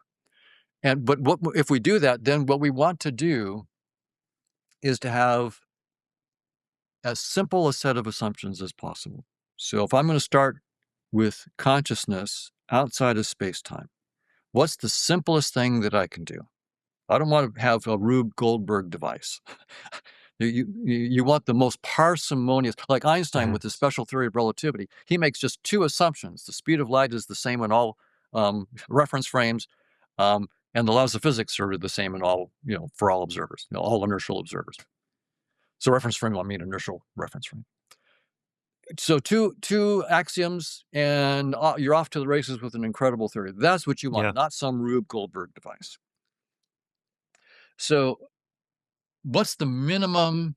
I mean, when you talk about consciousness, you can have lots and lots of axioms, right? And you could proliferate axioms, and some of my colleagues do that. I think there's one axiom: there are conscious experiences. Taste of mint, smell of garlic, so forth, and they change. I'm experiencing the smell of mint, or the taste of mint, and now I'm feeling a headache, or now I see the color red. So I have experiences, and then some changes of experiences. That's the minimum that we have. And so what's the minimum, most general formalism that we could write down for that? Well, I'll list my experiences. So here's my set of experiences. Here's the taste of mint. So it turns out, if you look at human perceptions, our best psychophysics is the scientific study of our experiences. mhm. And it's a beautiful field. It's a very rigorous field. It's been around since 1859, 1860. It's a well-established field. So we know we have on the order of trillions. Humans have on the order of trillions of conscious experiences, distinguishable conscious experiences. So it's a big set for us. And bats, have echolocation. What it's like to be a bat is probably Right. very different from anything that we can experience, right? So Yeah, it's not just human experiences. We could imagine other animals that have, electroreception. They can yeah. feel electromagnetic fields. Okay, well, maybe they have something we can't see there. Umwelt is one of my favorite concepts. Like you really trying Yes, to wrap your mind around the idea that other organisms have a completely different view and range of experiences than what you have access to. absolutely, completely. And so we can't think big enough. We have to really Yeah. go beyond the human limitations. But even with just humans, we have on the order of trillions. So that's big enough for the mathematics that we're about to do.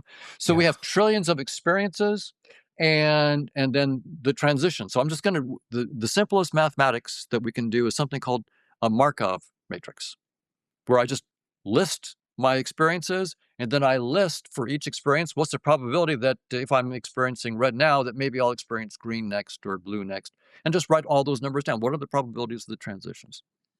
Very, very simple. So I'm assuming that's it. Let me define an observer as a matrix where I list the experiences and I list the transition probability. So if I have this experience, I'll go to that experience. Just the minimal thing I can do. So I'm not talking about anything more than that to begin with. So we decided to go with that. We just have these Markov matrices, and I'll call them conscious observers. And what we've been doing is exploring them. What we've discovered just in the last year and a half is we're starting to look at the relationships of these different conscious observers. So I can imagine, a conscious observer with trillions of experiences, but maybe there's a conscious observer that only has 1,000 of those, or 10 of those, or 500 million of them, but not a trillion of them. How are these observers related? How could they? So we'd like to have some way of weaving them together, and we discovered a logic. So this is actually a contribution to the mathematics of Markov chains, that there's a logic that ties together every Markov matrix, all of them together. And we call it the trace logic. And it's based on a trace operation. And the trace operation has been known for many, many decades. So this is not new. Old books on Markov chains will talk about a trace operation. So if I have a matrix on, suppose I can see 10 colors that are, red, green, blue, yellow, and so forth, 10 colors, and I have a matrix of how they might change. But then suppose that I can only see, say, red, green, and blue out of the 10. Yeah. So the 10, the matrix that describes the transitions on 10, suppose that that's governing everything that's happening to me. But even though that's what's happening, I only see the red, green, and blue. So I only see 3 things. So I'm going to see some transitions between red, green, and blue. That's all I can see. So I'm going to want to describe my experience in terms of a 3 by 3 matrix of those transitions. But I want to have some canonical way of saying, if these are the transitions on the 10 by 10, then there's got to be the right answer for the 3 by 3 of what I see, right? And that's called the trace. And there is a formula. I can tell you the formula, but it may not be helpful. If we want, we can go into the mathematical formula and talk about it. But so there is a precise formula that you can write down that says, give me a big matrix, give me any subset of its states, this formula, you crank the wheels, and out comes the smaller matrix, which is what you will see. And that's called the trace. So that's been known. Yeah, okay. What we discovered was that the relationship of being the trace of another matrix gives you a logic on the set of all Markov chains. So it's like the logic is non-Boolean. So it's a complex logic. A Boolean logic, is something like we're more used to. Ands and ors and nots and so forth are distributive and things like that. This logic is non-Boolean, but if I take any particular matrix, say a 10 by 10, and I look at all the matrices that are its traces, so there'll be lots of traces of it, that if I just restrict attention to those matrices, so the top guy and all of its traces, then they form a Boolean logic. So it's a Boolean sublogic. So the way we then say is it's an infinitely large logic, because there's an infinite number of Markov chains. The number of states can go to infinity. You can literally, you get trillion is small. Humans only have a trillion experiences, but we could go to quadrillion, sextillion, septillion, Googleplex, whatever. It's as big as you want. It's non-Boolean, but if you take any matrix, even a sextillion state matrix, and look at all of its the things that are under it in the trace, they form a Boolean sublogic, a big one. So it is a logic. So that was a nice contribution to the theory of Markov chains, a fundamental contribution mathematically. But then we had that. So we're, you can see we're trying to understand. We have this very simple model of an observer. We're doing what Wheeler said. We're going to start with observer participancy. We're going to try to build up physics from that. We got this logic that's tying all these observers together, but we still don't see how you can build physics from that. But then we noticed that if you, in Markov theory, it's standard. This is not us again. It's standard that you can just keep a counter. Every time you change your experience in the Markov chain, you just increment your counter, right? So I see red now, Okay. so that's 1. Oh, now I see green. Oh, that's 2. I went back to red. That's 3. So every time you update your experience, you update your counter. So these are we call them enhanced Markov chains. So this is again standard. So these enhanced Markov chains are just standard in the literature. You can find them. They're sometimes called Spacetime Markov chains, but we'll call them enhanced Markov chains. What I noticed year and a half ago was that if I take a matrix, Markov matrix, and it's running, so the 10 by 10 matrix for the color, 10 colors, and I only look at the 3 by 3, notice that the counter on the 3 by 3 isn't going to be clicking as often as the counter of the 10 by 10. Right. It's just, because the 3 by 3 only clicks if red, green, or blue appear. But the bigger counter is clicking red, green, blue, also yellow, purple, orange, black. 7 other possibilities. 7 other colors, right? Yeah. So it's clicking quite a bit more often. And as I was looking at that, I thought, wait, that sounds a little bit like time dilation in Einstein's theory of relativity, right? So Einstein has this notion that not just a notion, but he's got the mathematics of spacetime built on this. If you're on a train and I'm sitting at the train station, you're on the train, you're going past me pretty fast, and you got a meter stick and a clock. I'm sitting at the train station, you're going past me, and I look at you, I'll notice that your clock is going too slow. And also notice that your meter stick is too short. But you on the train, you're looking at me sitting on at the train station. You're looking at me, and you notice from your point of view, my clock is going too slow, and my meter stick is too short. So we both think the other guy's clock is slow and their meter sticks are short.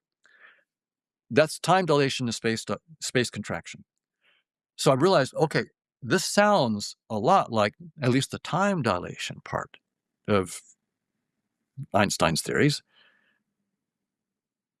Could it be that somehow, Wheeler is right that it's just the theory of observer participancy alone that could give us the structure of space-time? Could it actually? Nah, but I would be a fool not to look. So I started to look with Chetan Prakash, my collaborator. We looked at this, and I couldn't find any reason why it shouldn't work for us, for a certain class of Markov chains, not for every Markov chain. Now I'll be very careful for Einstein's special theory of relativity to start with. So this is you're moving without gravity. So we're not going to talk about gravity, just a flat space-time. So we just started with flat space-time. Then we said, well, we have to have not just a notion of time. We're going to take this counter, this click counter, is something somehow corresponding to time in space-time. And I'm seeing that the counter dilation is going to somehow correspond to time dilation in space-time. But what about length? What about that meter stick? It has to contract. And what Einstein tells us is in flat space-time, the contraction is the same. The amount that the meter stick contracts has to be the same factor that the time is dilated, okay? So I said, well, first, what is distance? And one interesting way to talk about distance, there is a couple ways to talk about distance in Markov chains. If I have two states, like the red and the green colors, Yep. I can ask, how long on average, how many steps of the Markov chain will I need? If I see green now, how long on average will it take for me before I see red and then get back to green? That's called the commute time. The expected amount of steps from green to red and back to green again is called the commute time. And, Got it. sometimes it'll take 10 steps, maybe one time it'll take 100 steps, next time it might take 3 steps. But on average, how long that's called the expected commute time. And some mathematicians named Doyle and Steiner in 2017 published a paper where they said the expected commute time maps to the square of the Euclidean distance. So it's not the distance, but the square of the distance between the two states. So that was a very, very nice result. And so we asked then, okay, so is there a class of Markov chains for which the Euclidean distances between states, as given by Markov theory of Steiner, Doyle and Steiner, and the contractions that we get from this counter would give us the flat spacetimes of Minkowski space? And it turns out there is a class of Markov chains for which, and they're called the cyclic Markov chains, where you literally go, like if you can only see red, green, blue, and yellow, you go red, green, blue, yellow, red, green, blue, yellow, forever in a cycle. That's called a cyclic Markov chain. Yeah. For those Markov chains, you get Minkowski space. Yeah. Space time. You get the contractions. Yeah. Now I should say we're when I say we get Minkowski space, of course, that's saying we have a theorem, right? Right. So what I can say is we've written down a theorem. I would say I think we have a proof. I'm working with two mathematicians, Chetan Prakash and Nifa Hermanson. And so I'm not going to announce that we have a proof until the mathematicians say that we have a proof. So I will just say that there's a cognitive scientist who thinks that we're doing pretty well, but he's waiting for the mathematicians to give the thumbs up to say that we have the proof. I see no obstruction. Very exciting. They have told me there's no obstruction, but this is such a major result that we are not going to say we've got it until we've got it. So I'll just say this is very promising, and I can't wait until we nail it down, submit it for publication, and it comes out. Then I can say. But I will just say this: I see no obstruction to this at all. It looks to me, in fact, that we're being exceedingly careful, but it looks to me that it's almost trivial. Wow. It looks like it's almost trivial, but again, it's trivial when I have some brilliant mathematicians working with me on it, and and they're doing the hard work. So to try to bring this home for people and for myself, and just summarize again. So you were able to, from this theory of conscious observers, aka these Markov chains. So the Markov chain equals conscious observer, conscious agent. You were able to derive space-time from that. When you say Minkowski space, you mean space-time, right? Yeah, flat space-time. Flat space-time. So Don was able to show that you could get space-time, so like our model of this reality, from a more basic level of consciousness, not the other way around. And he was able to do this through elegant math that was so straightforward that you and your mathematician collaborator were like, nah, this is too good. This is too simple. This is too beautiful and basic. It can't, it seems to be correct. Yeah, so yeah, absolutely. It seems to work. And again, I'll defer to my mathematician collaborators to make the final pronouncement that we have a clean theorem. But I don't see any obstruction. But notice that there was only one class of Markov chains that would do this, right? It's for flat Minkowski space, it's only the cyclic. And most Markov chains are not cycles, right? Most are going to be far more complicated. But what's interesting about those is they will lead to the curved spacetimes of general relativity. Because there, the length contraction and time dilations are different. So that, and I would imagine that there are going to be many of those Markov chains that won't even project into curved spacetime. So curved spacetime will only be possible for a subset of these Markov chains. And then there'll be other Markov chains that just can't be represented in spacetime at all. Yeah, which is perfectly fine when I've been saying the spacetime is just a headset, right? It's just one little headset that we use. So this is now the big picture on this is that the very structure of space-time, as Wheeler proposed, is coming from the pattern of observer participancy and the relationship among observers. And so we had to do to understand that we had to have the trace logic to understand the relationship among the observers, right? So that was what the trace logic did. It says, if you have this simple model of observers as just these Markov matrices, then you need to understand their relationships. Well, the trace logic shows you this deep logical relationship among them. And then with that, then you start seeing how the time dilations and length contractions that could lead to space-time arise. Now, this is just the first step. Now there's the notion of agency. So this is like passive observation, right? Now we need a notion of agency. And that takes to a new level. So the way I'm thinking about it now, we published a paper where we have a loop where we have agents, we have a conscious agent having a set of experiences, a set of actions, and they're interacting with this network of other agents. We have a loop. And that's one interesting model. But now that we have the trace logic, I'm thinking right now, and I haven't written this up yet, but I'm thinking now about a different way of talking about agency. Take the whole trace logic. So that's an infinite set of observers with this logical relationship, and define an agent on that. So agents crawl around on the trace logic is the idea. So at any quote unquote moment, an agent is looking at the world through a particular element of the trace logic, a particular Markov matrix. And it makes an observation. Then it says, okay, the agency part is now I'm going to change which matrix I'm looking through. Maybe I'll go to a little bit bigger matrix. I'll expand my horizon of experiences, or maybe I'll contract it. Maybe I'll meditate and let go of all experiences for a while. Maybe I'm going to meditate and go to nothing, or I'm going to go to a brand new part of the world and I'm going to expand my experiences. I'm just going to be open to nature. So you can imagine going small, going big. And then starting to have strategies for how you're changing your observations and moving around. So all of a sudden you get the notion of agency as crawling around on the trace logic. And the way you'd crawl around would be, again, using Markov kernels. Given my current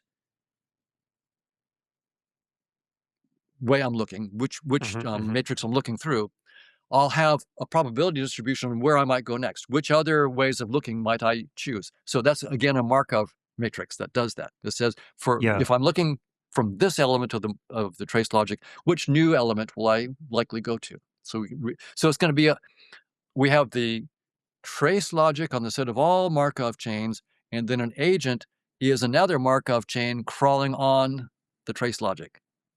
So it's pretty wild. So that's going to be the notion of agency that I want to explore. But I should say that's an idea that I've only had in the last few weeks, and we have to explore it. Yeah. But so even within this, though, so it's very exciting from a technical point of view. But really, what it is it's putting more layers of technical understanding, and it's putting a lot more resolution on what we've been saying this whole time, right? Like, we are in this limited scope of perception. We are essentially within this headset, like the Markov chain that is me, or that I have access to within this field of possibilities is still limited, right? But we can crawl around within a segment of the trace of this larger overarching structure, but we're still limited. We just because we know this doesn't mean we now have. Do you know the Greek word hyparxis? No. So if you look at some of these, so Proclus was really this Neoplatonist who is very very logical and technical, and one of his most famous works is Elements of Theology, and he lays everything out like a Euclidean proof. Like, he starts out from a very, very similar axiom to you, which is like, there is a one, everything participates in some aspect of the one, but then and then he like lays out hundreds of other, he keeps walking through this, and eventually you get to this metaphysical notion of there being something very similar to what you're describing in a more technical way, which is that you have these like gradations of ag- agency and ontological power.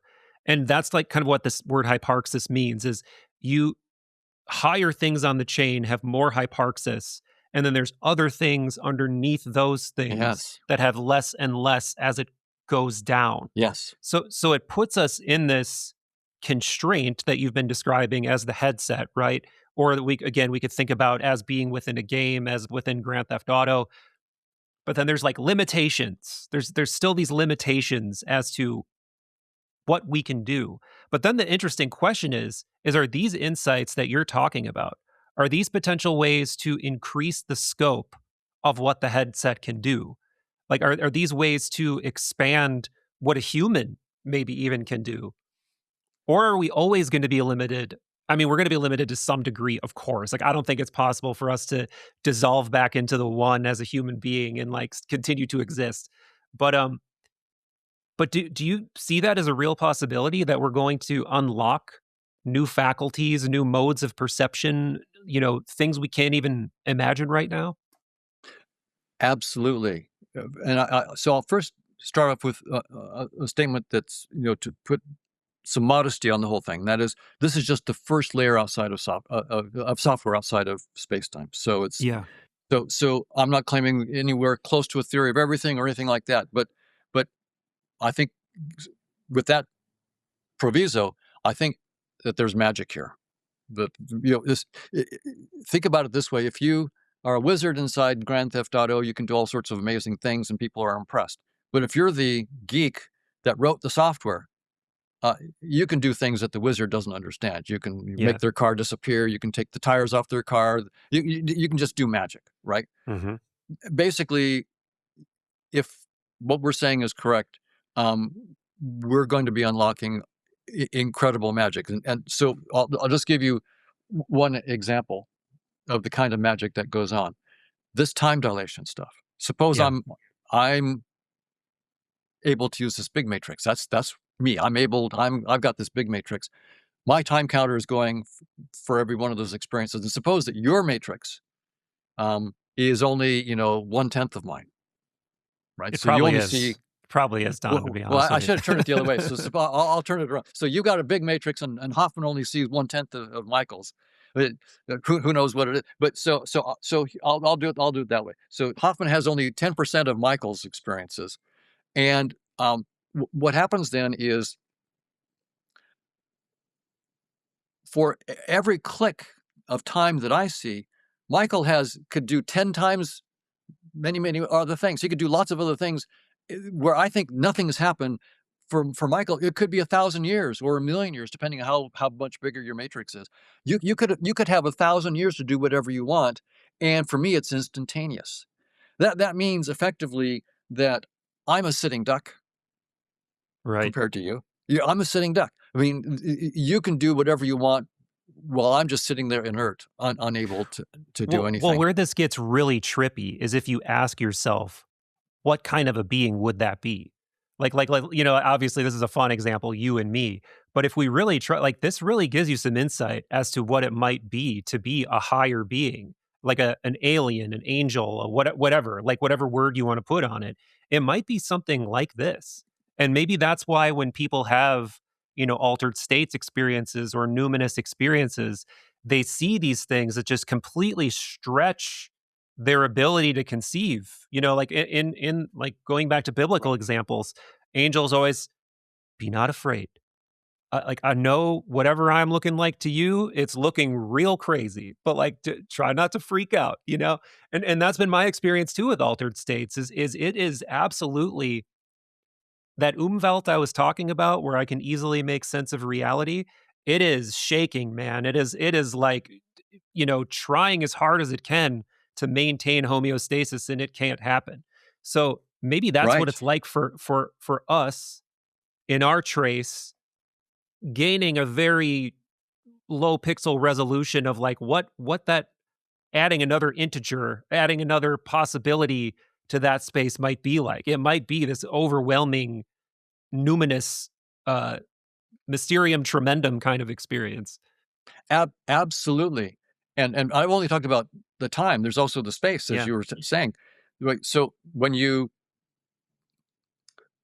have much more dimensions of space, if you're the bigger trace than mine, I'm just a small trace than you, then my distances are different from yours. I've got a limited set of time. I've got a limited set. You're working in a much bigger space than me, as well as you've got more time.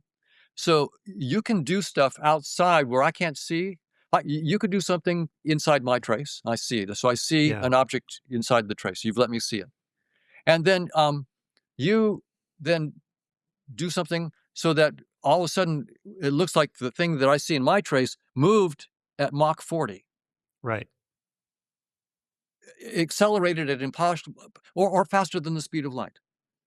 And but inside your big matrix, you're all within your own laws, quote unquote, laws of physics in your matrix. But because I'm at a much smaller matrix, it looks like magic to me, and it looks like it's impossible to me. So literally, you could be doing all sorts of stuff, and I'm a sitting duck. So there's going to be the technologies that would come out of this are you can't think big enough. Yeah. And Well, yeah, right.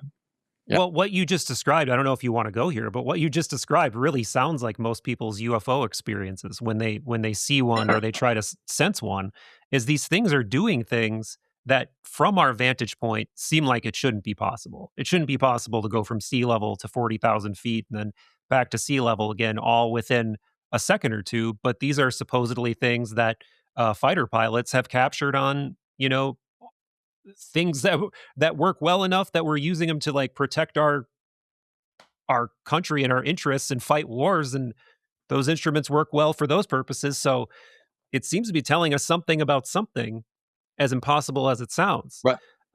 So maybe Well, that's yeah. one of the only explanations. Well, I hadn't paid much attention to the UAP thing until there was the congressional hearing in Yeah. which people under oath Hmm. said, I have been part of this. I've seen the technology. I've seen non-human biologics. And so at that point, then I gave myself permission to think about, okay, there is now some credible testimony here that these things may actually exist.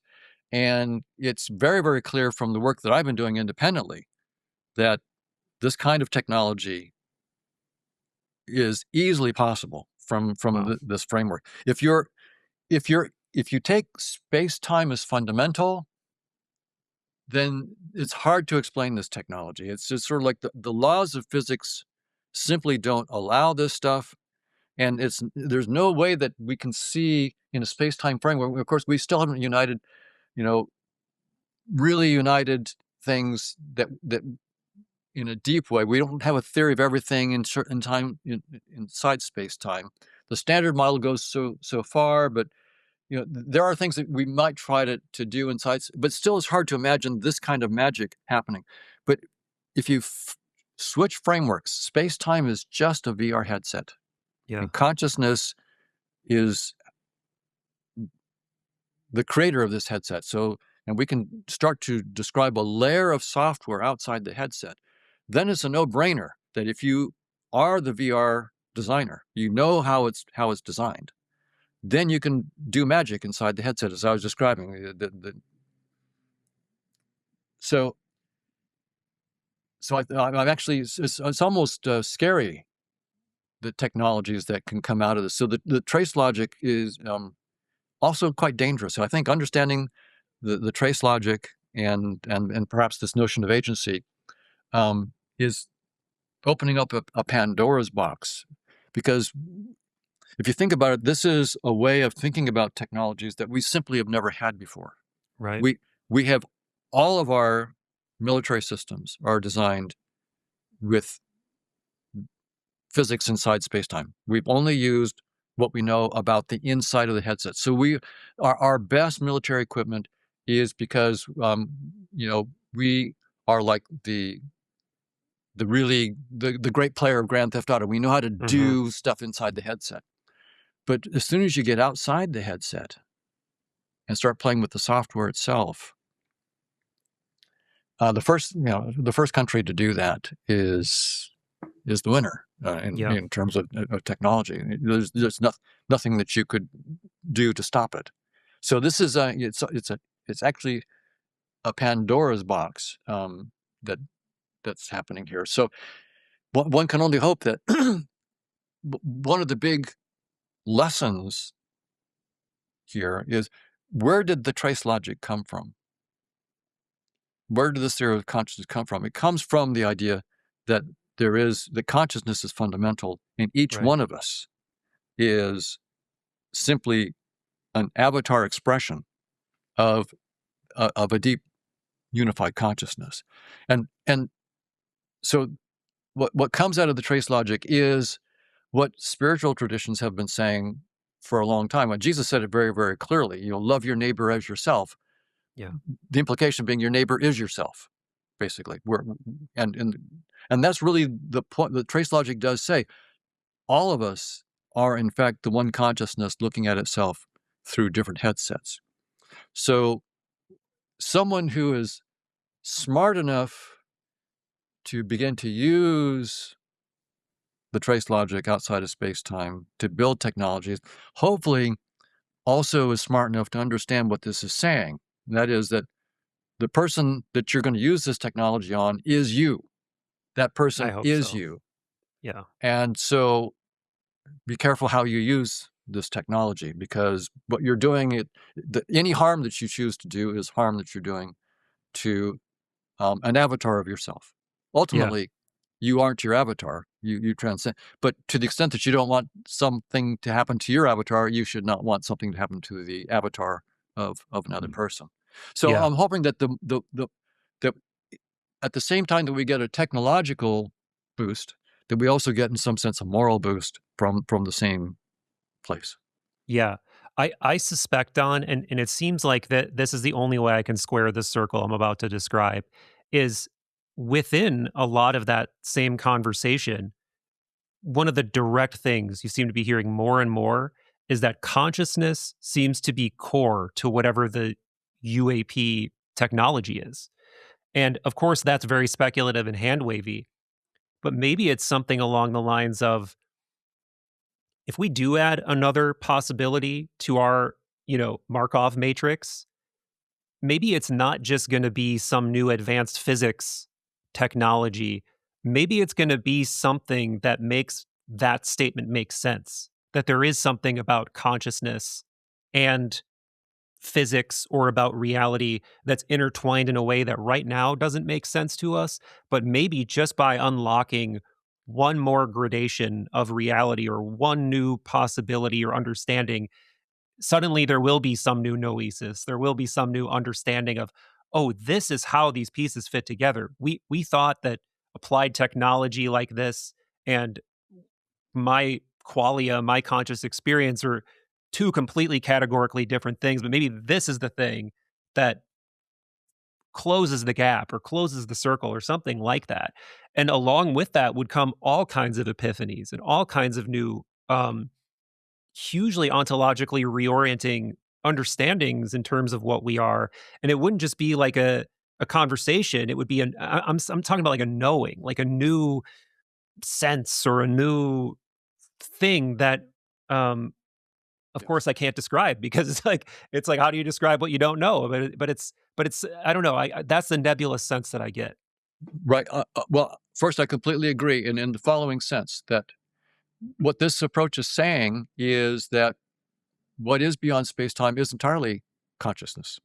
It is entirely, in some sense, psychological in the way that you were talking about. So yeah, to the extent that the UAPs have been associated with all sorts of psychological phenomena, that also follows immediately from the ontology of this whole approach of the trace logic.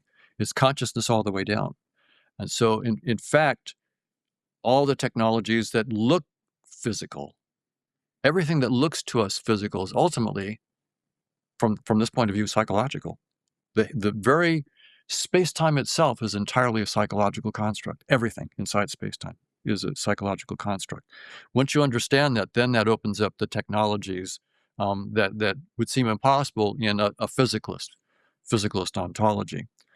And I don't think that we can think big enough outside of the box, but I see no reason why we will be limited to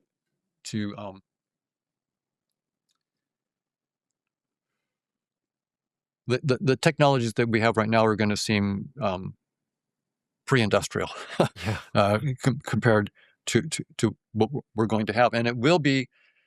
By the way, also other experiences like people on various drug experiences like DMT and so forth. There are some cases they seem to be having experiences that are perhaps in higher dimensional spaces, not just 3 dimensions, right? They might be seeing hyperdimensional objects and so forth. And if Einstein's spacetime, his curved spacetime, is the fundamental nature of reality, then clearly seeing into a 30-dimensional space is only a psychological hallucination. It's not the truth. If our ontology is that maybe a string theory, there's 11-dimensional thing or something like that. But right now, string theory is not. It seems to be on the ropes among the physicists themselves. It doesn't seem to be working. And it's giving us a lot of beautiful insights mathematically and beautiful insights physically, but as a fundamental theory of everything, I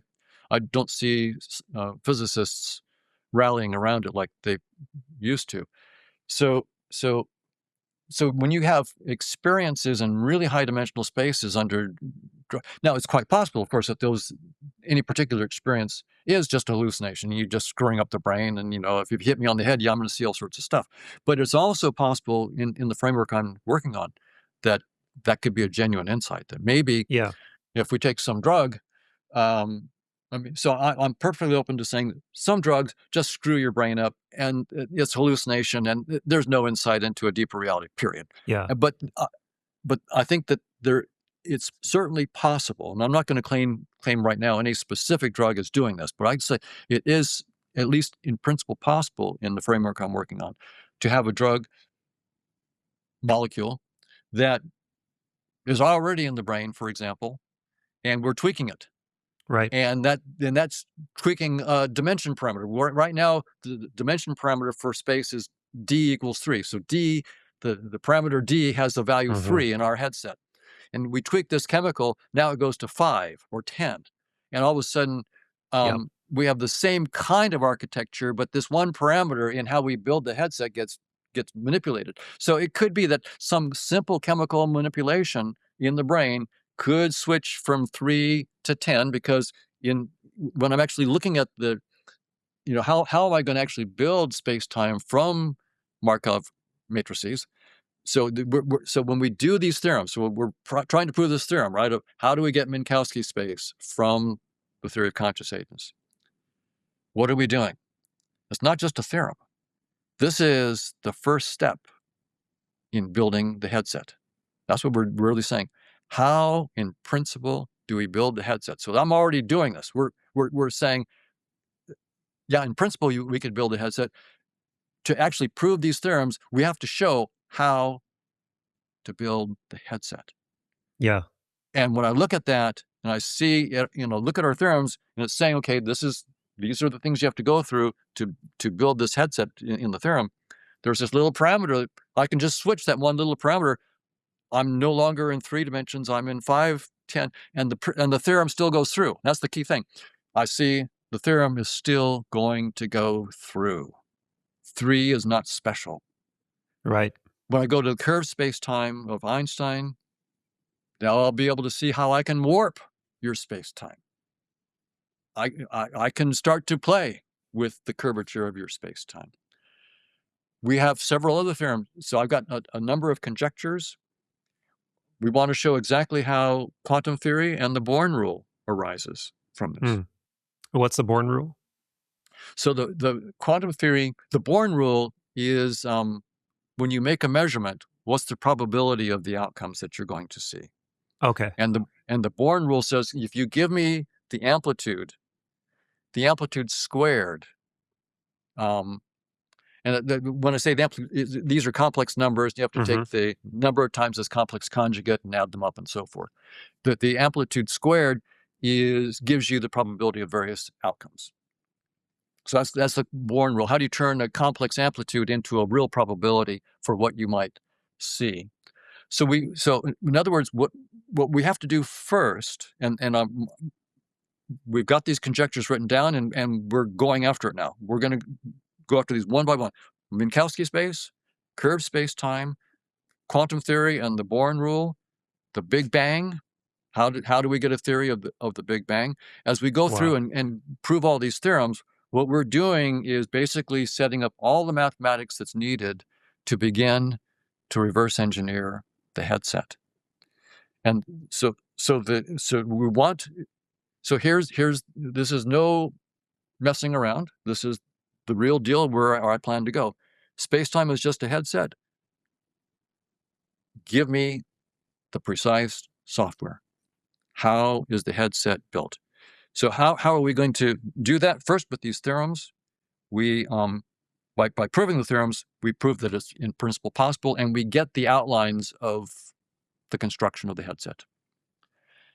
To get the details, we need a little bit more information about the specifics of because there's lots of ways to build a 3D space, 1D time headset. To get our specific one for humans, the direction I think we want to go, and I'm working with some neuroscientists on this. I am a neuroscientist myself. We have to look at the brain. There's 86 billion neurons, trillions of synapses. Most of my colleagues are assuming that somehow gives rise to consciousness. I say no neural activity causes conscious experience. It's just the other way around. The brain is a headset representation inside space-time. So I'll be very explicit. I am a cognitive neuroscientist. I'm all for neuroscience. We need more funding for neuroscience, not less. We need more rigorous research. And I also believe that neurons do not exist when they're not perceived. And those are not contradictory. So neurons do not exist when they're not perceived. And we need an order of magnitude more funding for neuroscience because it's far more difficult. The real problem of neuroscience is far more difficult than neuroscience currently understands. The brain is the headset representation of how the headset is engineered. I'm going to say that again because that is the key new direction for neuroscience. The brain is the headset representation of how much of the headset is engineered. Not all, but our whole body is going to have to be studied as well, but the brain is going to be a key thing. So the problem of neuroscience is to reverse engineer the brain. It's not just enough to understand the wiring of the brain. Once we understand that and the chemicals and so forth, that's just a headset projection of the software outside of space-time, which is far more complicated. So the big problem of neuroscience hasn't even been started yet. And it's crazy because it seems like every dimension, no matter how deep we look or how wide we look, within this headset, it's like hinting at that structure over and over again. Like I'm sure you've seen these cliche images at this point of how these big galactic superclusters look very brain-like. And to my understanding, they've done some deeper, even like peer-reviewed analysis of the similarities in architecture between galactic filaments and galaxies, and how similar they look to the brain structure in not like a hand wavy, that looks similar way, but a very precise way. And it's the same thing when you look down into the dirt, right? The mycelial mat at the very root level of the planet looks the same. So it seems like at every level of intelligence, at least within the headset, within space-time, is showing us this fractal, layered, intelligent structure at every level. And the question is what does that tell us about, well, there's many questions, but one of the questions is, what does that tell us about the level of intelligence above this one? Yeah, my understanding from the trace logic now is our headset is one of the cheaper ones, one of the more trivial ones. We have, and this is a really important point, and it's one that's hard to come to grips with emotionally. It's very easy for us to think that we're sort of at the top of the intelligence chain. I look down and I see, an ant crawling around on the ground, and the ant can't see what I'm doing. It doesn't know much about me. I live in a whole world that the ant could never conceive, I would think. And so it probably knows very, very little about my world, and my world is far, I would guess, far superior and far richer than that of the ant. But now, if you think about that, how much do I know about the ant? I don't know that much about the ant. Well, I can do some studies on it, but it's quite possible that my headset, put it this way, I know that I'm very much very rich in my experience and my complexity. And my guess is that the ant's headset isn't telling it very much about me, right? I'm guessing that the ant's headset just doesn't grok Hoffman at all. But given that logic, there's a chance that my headset isn't grokking what I'm interacting with when I see it. All I see is an ant. Maybe all the ant sees of Hoffman is an ant. And it's not because Hoffman is just an ant, it's just because the ant headset can't see Hoffman very well. Well, turnabout is fair play. Maybe when I see something, and I call it just an ant, and I think it's trivial, I could be interacting with an intelligence that if I actually understood it, I would fall before it in terror or amazement or whatever, because this thing completely transcends me, but all I can see is an ant. So it's very easy for us to mistake the limits of our headset for an insight into reality.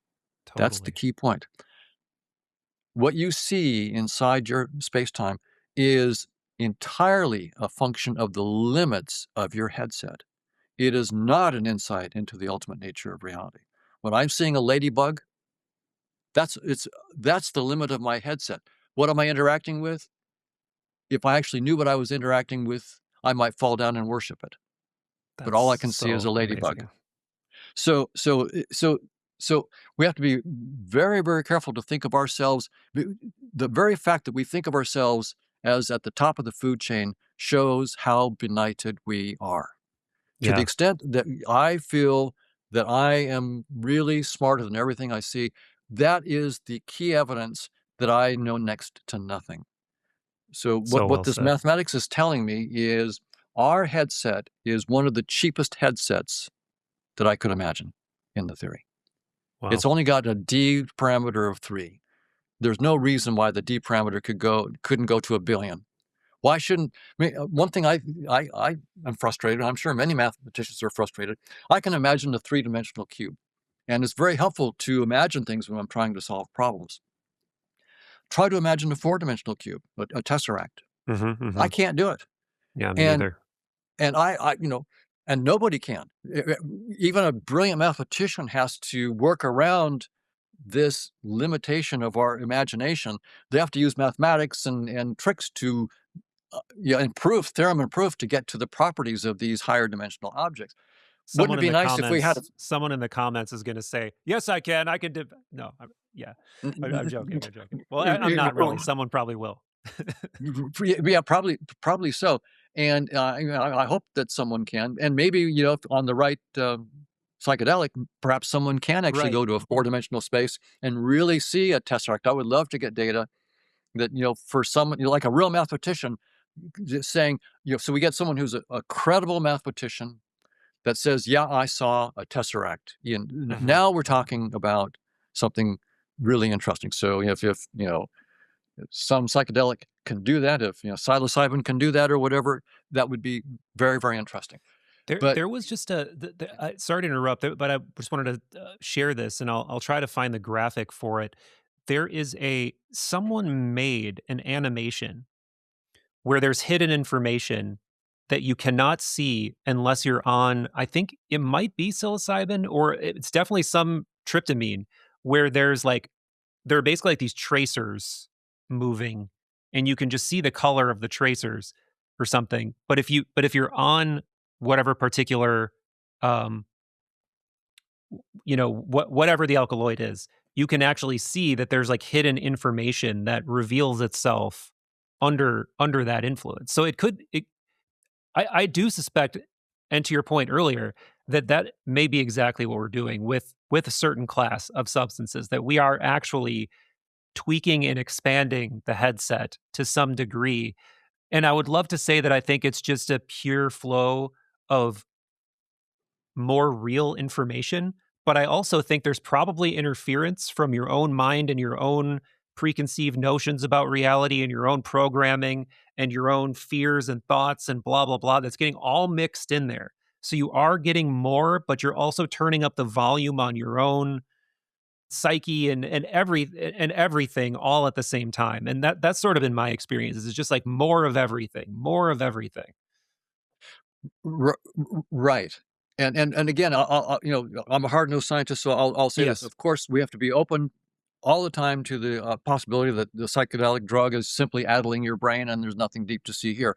On the other hand, we should be open with rigorous experiments, no hand waves, with credible subjects where we try to explore, is there something beyond just addling the brain? I think the mathematics I'm working on says there's a good possibility that we might be able to find that kind of thing, and if so, we should study it. But it's not enough to have informal descriptions of psychonauts.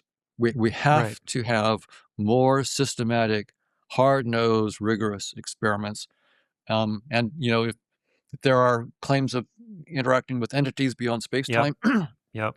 then we need to substantiate those claims with hard-nosed experiments where information is exchanged from one person to the entities to some other person in a way that could not possibly have happened any other way. So I'm very, very hard-nosed about all this stuff.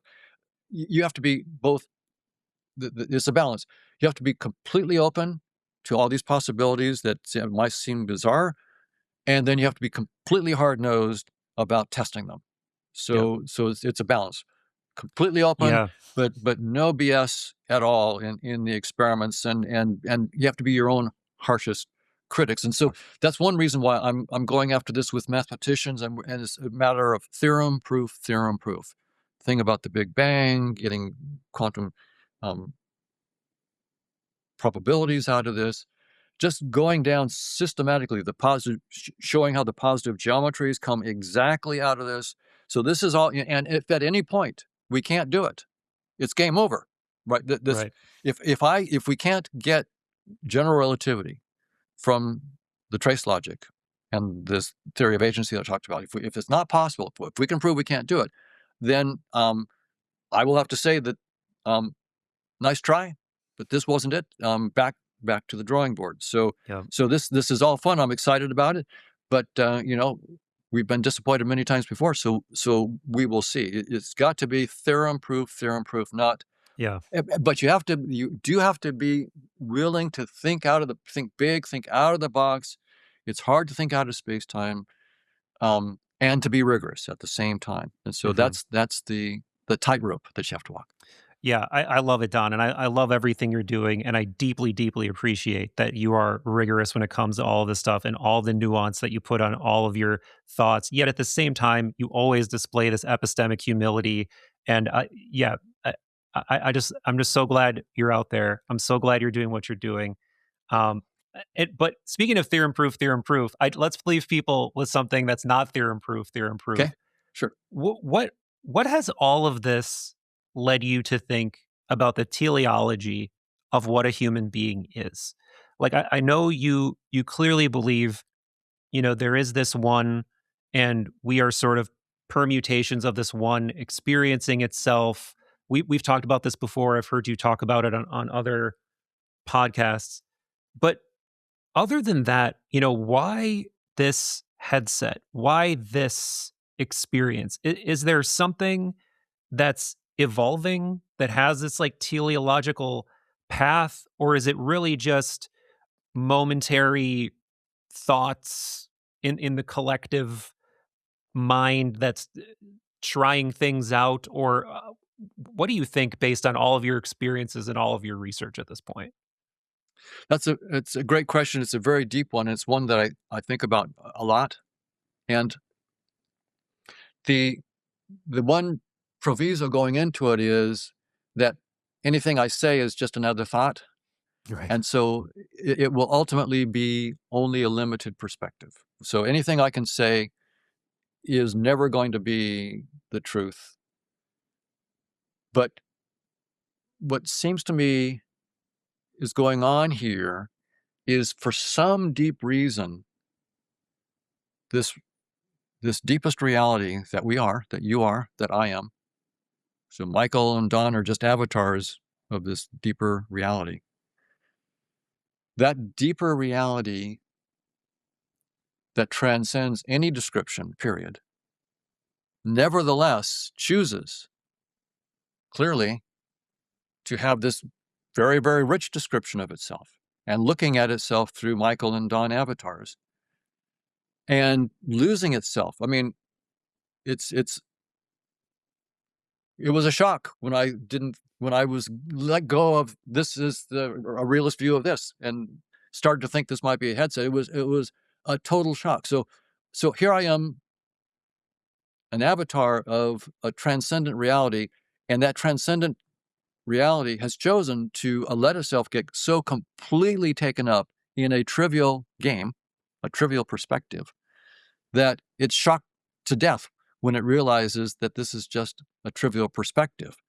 And most of us are in that. So here is this transcendent being that, if I could see you, Michael, as you were, I would fall down prostrate in adoration, right? And any person, the most insignificant person on the planet, if I really saw who they were, I would fall down in. I think C.S. Lewis wrote something about this somewhere in one of it. He said if you actually saw people as they really were, you would just fall down in admiration and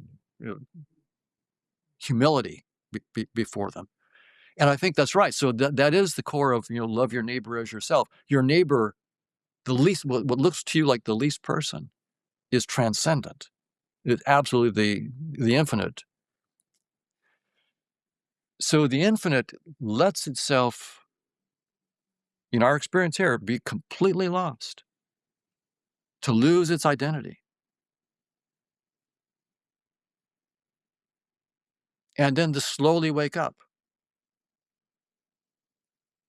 in a period of 70, 80 years, and then it's over, 90 years. And it's, so it, and my guess is this is just one of an infinite number of headsets that it tries on. So here's the best picture I can say. And again, words are just words, and the infinite transcends it. So that's the bottom line, is to say, even this description, even if it's mind-bending for you, is not mind-bending enough. If I'm bending your minds, great, but I'm telling you, I haven't bent your minds at all compared to what it needs to be bent. But let's try this amount of bending. There's an infinite number of perspectives, and the one infinite consciousness is choosing to look at itself through an infinite number of perspectives as a way of knowing itself, and it infinitely transcends that. So, and my Hoffman brain is just not big enough to handle that. But apparently, when we shed this headset, we will be that, and then we'll pop into another headset, perhaps. What do you think about Federico's idea of like the seity? You know, this idea that there is sort of a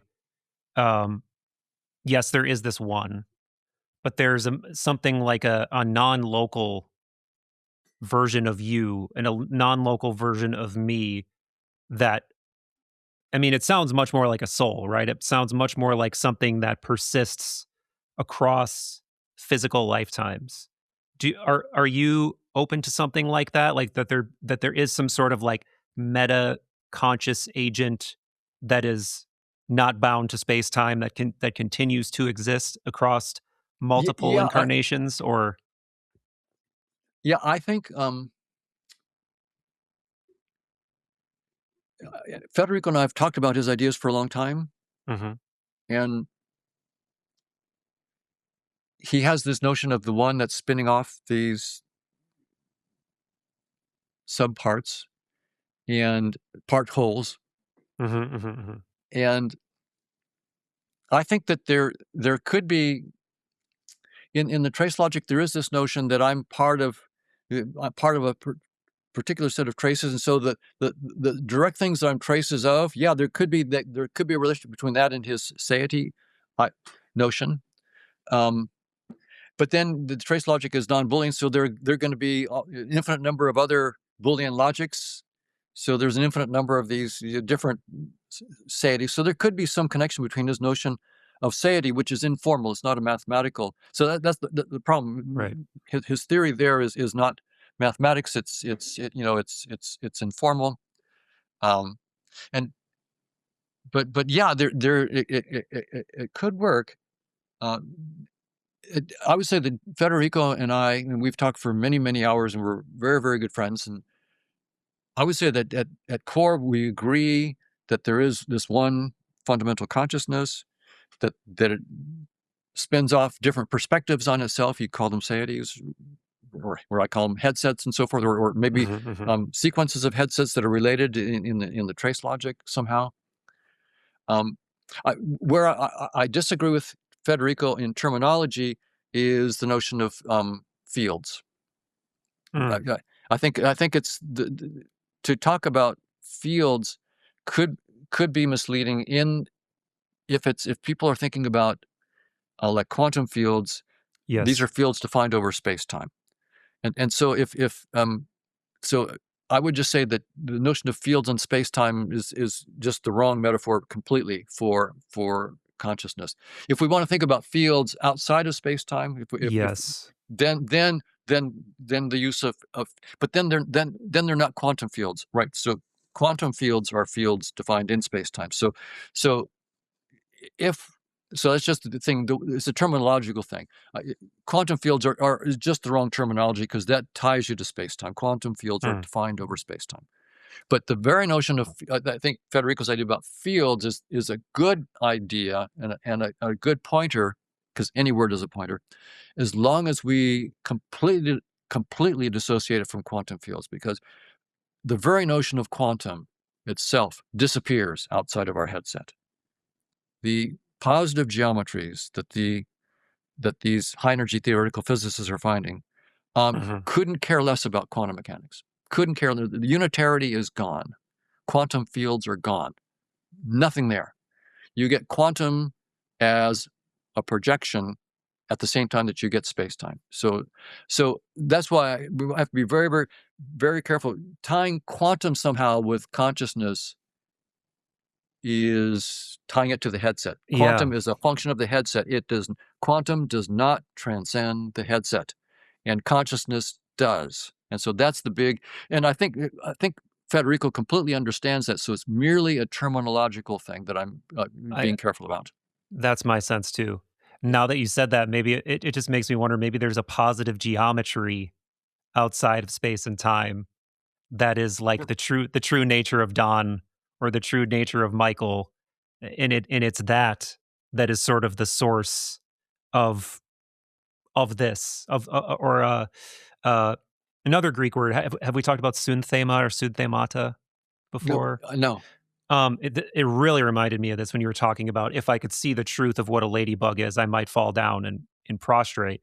That Right. it's usually translated as like signature or a Okay. symbol of something higher. And that was the idea, is that like everything is some kind of symbol or signature emanating from some kind of higher transcendent um, reality or source or consciousness, and then that includes us. Supposedly, that's Yes. what individuals are as well. It's just we're a signature of something else, something higher in the Markov chain, or just a trace of whatever that is.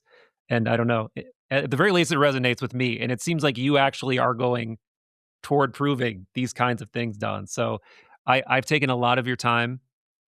That said, Can I I make do want to, one yes, point of about the course. positive geometries? Absolutely. Yeah, because Absolutely.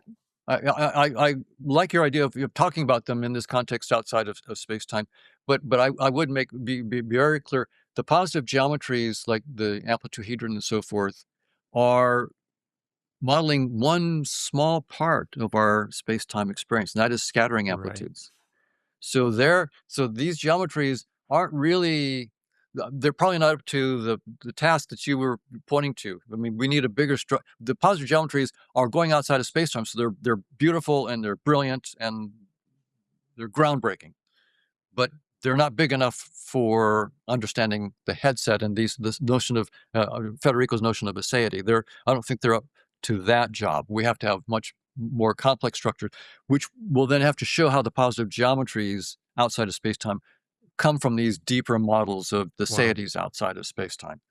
So, and the idea will be that the positive geometries only describe certain asymptotics of the rich dynamics. So we have this very, very rich dynamics, but when you only look at the asymptotics, that's when you get these positive geometries. So it's a really dumbed down, simplified asymptotic description.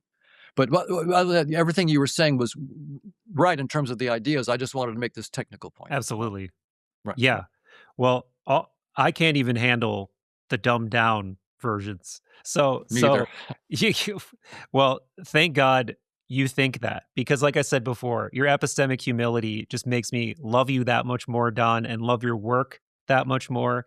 I'm so glad you're doing what you're doing. I can't wait to see what comes of this latest discovery, because it seems like a pretty significant one. And yeah, man, I really hope we have future conversations. Me too. Thank you very much, Michael. It's a pleasure. Great questions, as always, and a great pleasure to talk with you. All right.